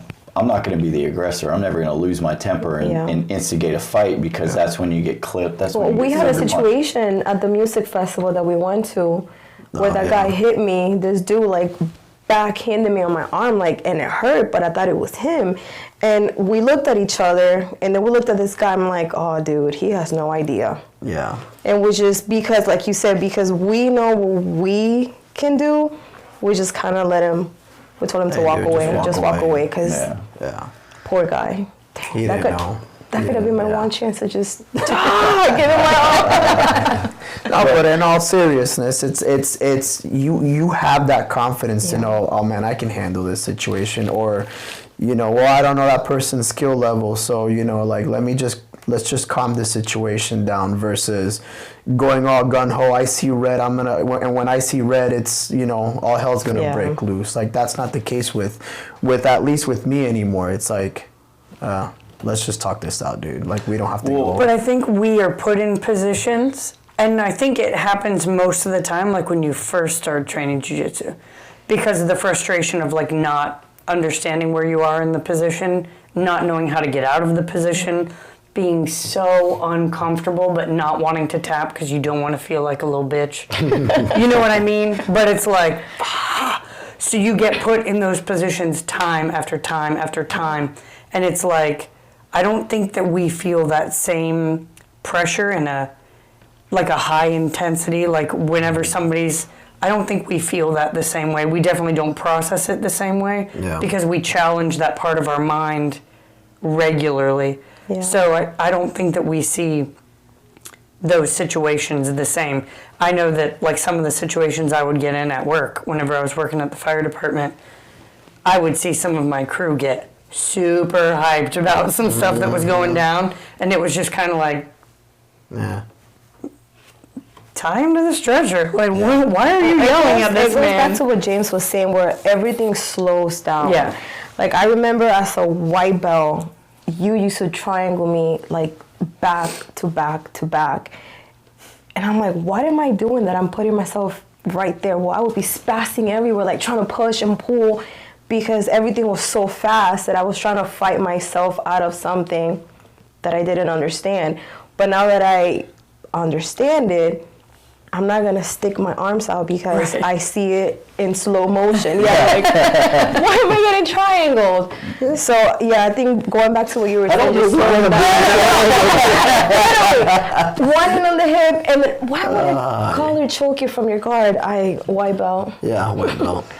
But confidence is huge in law enforcement, and I think self-confidence, lack of confidence, whatever, like, unfortunately, there is a lot of only bad situations get press and shared on the media. All the good situations, like you said, like where you'll de-escalate a situation and you don't have to put hands on somebody because they can be running their mouth, talking all kinds of shit, and you know, like, dude, if I wanted to, I'd wreck you right now. But like, you're following the rules, you're, you know, de-escalating the situation, calming things down because you know you have the confidence, like, this guy can call me, you know, you can call me pussy, you can call me piece of shit, you can do whatever. It doesn't matter because I know right now if I didn't have this body cam on and all like, I would be wrecking you. Just come here and put hands on me, bro, you know? But it's like, and unfortunately, because you know how to use, you know, your hands, your feet, you know, jiu-jitsu, you can wrestle, you got that, aware that, like, and I think, and this is a big assumptions because my interactions with law enforcement is minimal compared to you guys, and you are in law enforcement. But like, I think guys are, and tell me if I'm wrong, guys are in those situations, those hostile situations, and this is just from what the media makes cops look bad at, is like, they're quicker to draw their weapon because they don't have the confidence to defend themselves hand to hand. Like, I think jiu-jitsu will help with self-confidence. Not just jiu-jitsu, but any martial art in general. There are some that are better than others. We're particularly partial to jiu-jitsu, obviously. But like, I think we're the best. I think confidence is key, am I right? Or 100%. Like, I feel like a lot of times, a lot of these situations that you see in the media can be avoided if you just simply had that confidence. But the problem is that the confidence isn't there, tensions get high, you know, the badge gets in the way, so then at that point it's all out of control. And then all it takes is for that person to get close into the pocket, or an arrest is gonna get made, and weapons are used, and then the cameras come out, and then that's what you see in the media. Whereas if you're trained, you know how to de-escalate these situations, because you know that if it's time to go hands-on, it's you're gonna be okay. So I think, I definitely am a big proponent to have cops train jiu-jitsu, and I think now it's becoming some sort of the norm, because at least in the academies, they're teaching jiu-jitsu in the academies. So hopefully this trend continues. Yeah. And the Adopt a Cop. Like Yeah. that program is really, really, really cool. program. And I think I every time I see somebody that's coming into the gym and they're under the Adopt a Cop, I'm like, yes, finally. Yeah. Like, yeah, it's good. All my respect to them. I know that we've gotten into it before, because I'm like, I don't understand how your life, like literally your life depends on that uniform that you're wearing, and you don't know how to fight. Mm-hmm. You don't know how to control someone. Yeah. Like Well, I know, like, now this is like back in the day, and I'm not going to say the program, but when I was in school, the academy that ran, I remember that I stumbled into, they were doing like one of their, like a combatives or self-defense. Some part of the combatives was going on in a room that I also had a class in. And I remember like looking in there and thinking like, that's what they're teaching them? Oh. That, for real? And I didn't do jiu-jitsu then. I had never done martial arts at any point in my life. I was just, an athletic, strong, young female. But I remember looking in there going, I hope I came on like the first day where they're teaching them something super basic. Well, I've worked with a lot of law enforcement, and you remember at Gold's, there was one officer that had a situation that led them to wanting to get some private lessons and some training because they couldn't put handcuffs on somebody. Oof. Yeah. And it's like... And it's common. It is like and working with them, that was like specific training. It wasn't like I'm teaching you jiu-jitsu. I was teaching more like understanding angles, points of contact, points of control, more like strategy and understanding the concept of like how to control somebody. So it wasn't like they weren't wanting to learn how to grapple. They were like, okay, if I get somebody down, like how am I gonna control them? You know? Yeah. So like how do I do all of this with one hand? Because think about a law enforcement officer that doesn't know jiu-jitsu. Let's say I make 2 or 3 bad choices, and somebody wants to put handcuffs on me. I can be sinister enough to be like, because I understand. At this distance, you have the advantage because of your tools and space. I also understand that I know you can't draw your weapon within 21 feet because I know, well, maybe not right now because I'm a little slower, but I also know that within 21 feet, it typically goes from a gunfight to a hand-to-hand fight. Yeah.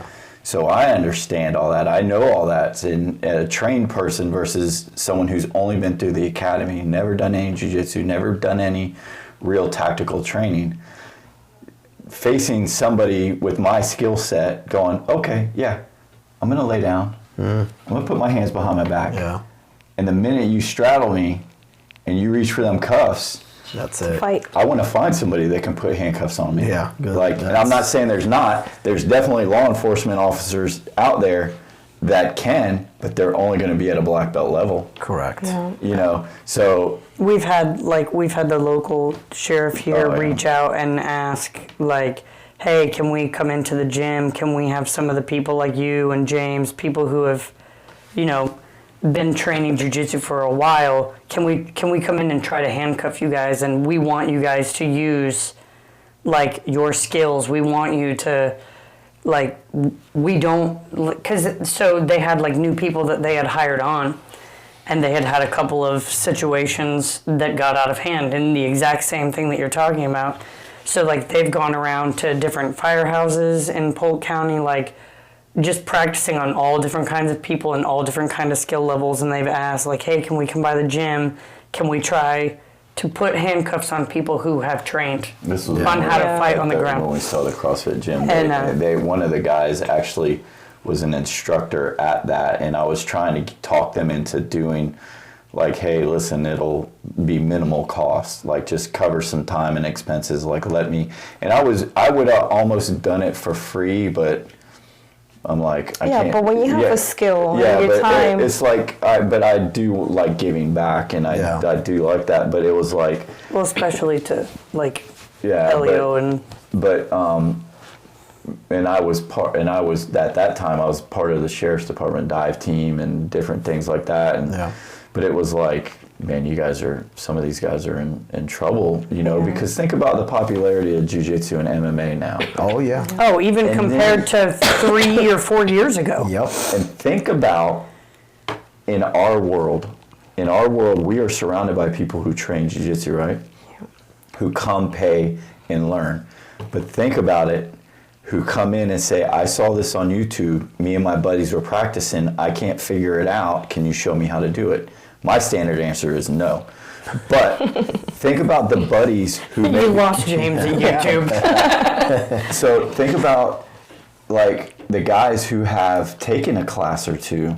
Think about guys who have maybe wrestled a little bit in high school, watching YouTube, getting together, practicing. Yeah, that number of people that know something versus those that don't grow know. exponentially. Yeah. Absolutely. All those mail order blue belts. Yeah.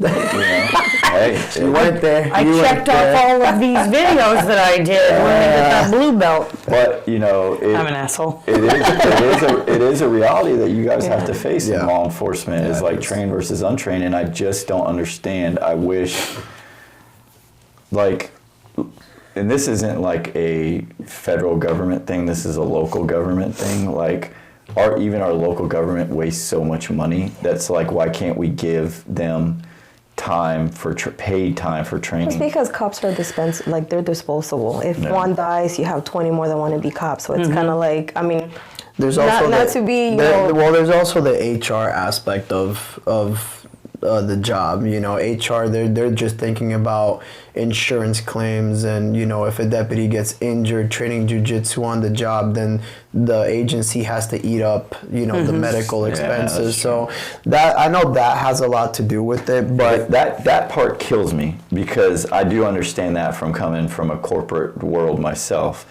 But they don't want to do that for people who are trying to protect themselves, and better themselves, to protect the community. Correct. And who care about their health.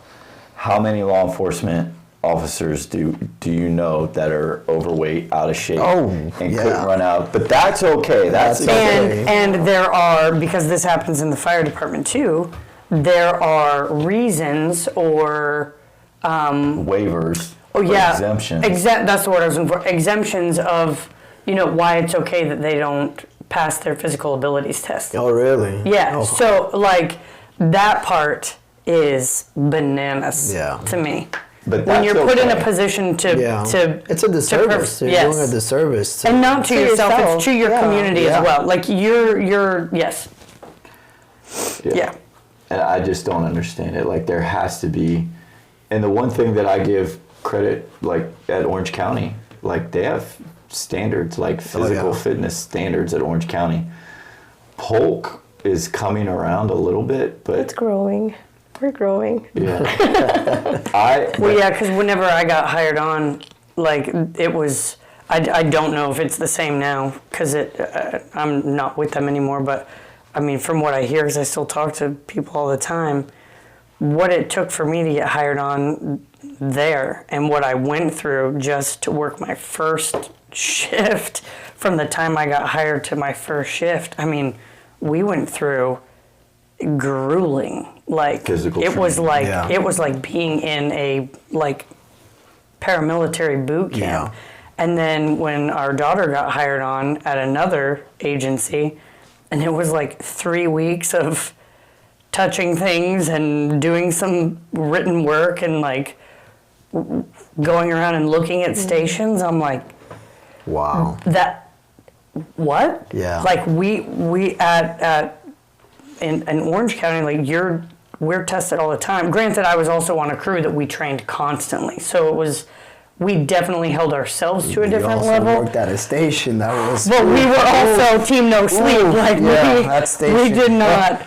We're a different breed of people. Yeah. But just to see the differences in how the expectations of what's gonna work for the community and what's I don't know. I don't I just understand. feel like physical Or fitness your family, and like training. like being married to a police officer. I feel like, dude, you need to make it home safe. Yeah.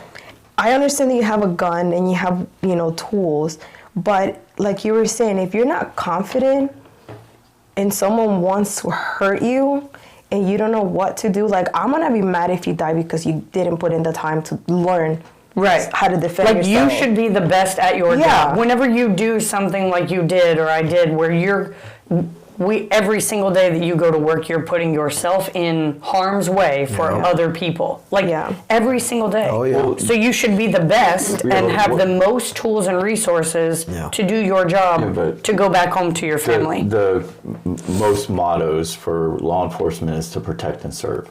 Yeah. But if you can even protect yourself, what are you protecting? Exactly. Like, I don't understand, like, people who go into law enforcement or the fire department, like, you guys want to serve. There's not a lot of people that do that. Yeah. You have to be a certain type of person that wants to serve the public. You're essentially there. Now, there are people who go into it for ego and like, oh, I'm going to police people, I'm going to bust people, you know what I mean? I get that, but that realistically, I think that's a small percentage, and again, those people get all the media attention, but like the 98% of law enforcement are there because they want to make a difference in the community, they want to protect and serve, but it's like, if you can't even take care of yourself, and there are every agency in the surrounding area, I've seen somebody that is so overweight that it's like your tools are angled. And it's like, come on, man. Like you're telling me you're gonna run somebody down who's running from you? Not like that, you're not. You're gonna have a heart attack, you know. And it takes a certain person to want to go into this field, and I don't understand, like, the basic care of wanting to take care of yourself so you can make it home safe to your family, and so you can, it's like you have to depend on those people that don't take care of themselves, who don't train, who don't improve their skills, because jiu-jitsu is a perishable skill. Situational awareness, complacency is perishable skill. Physical fitness, perishable skill. And most importantly, shooting is a perishable skill. Mm-hmm. So somebody who goes once a year, qualifies, hits a couple paper targets, who can't run around the block without getting out of wind, when you are there trying to do your job, it's like, are you really going to want to depend on somebody like that? No. And that's where I don't understand, like, me as a person, like, I could give a shit about myself, but if you're dependent on me, I'm going to get myself in the situation where it's like, I know I'll be there for you, or I'm not going to be there at all, and it's like, I can't comprehend how people go into in both industries and not take care of themselves or not try and get better, protect themselves. Well, I know there's been an awakening a lot. I'm seeing it, at least in my agency, I've seen a lot more people join gyms because word of mouth, they see its effectiveness, they see the videos online, and I can only speak for my agency. I've definitely seen a lot more people train jiu-jitsu. There's enough black belts at my agency where they've gotten certification under the Gracie Combatives course, like level 1, level 2. They've trained and gotten certifications with SOC P, the dagger.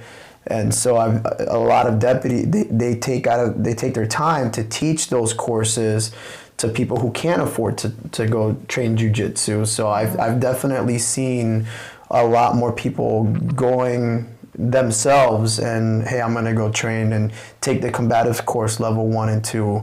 Hey, I'm gonna go, and the agency will pay for SOC P. So hopefully, there's enough negative and positive publicity where more and more first responders will go out there and start training for themselves.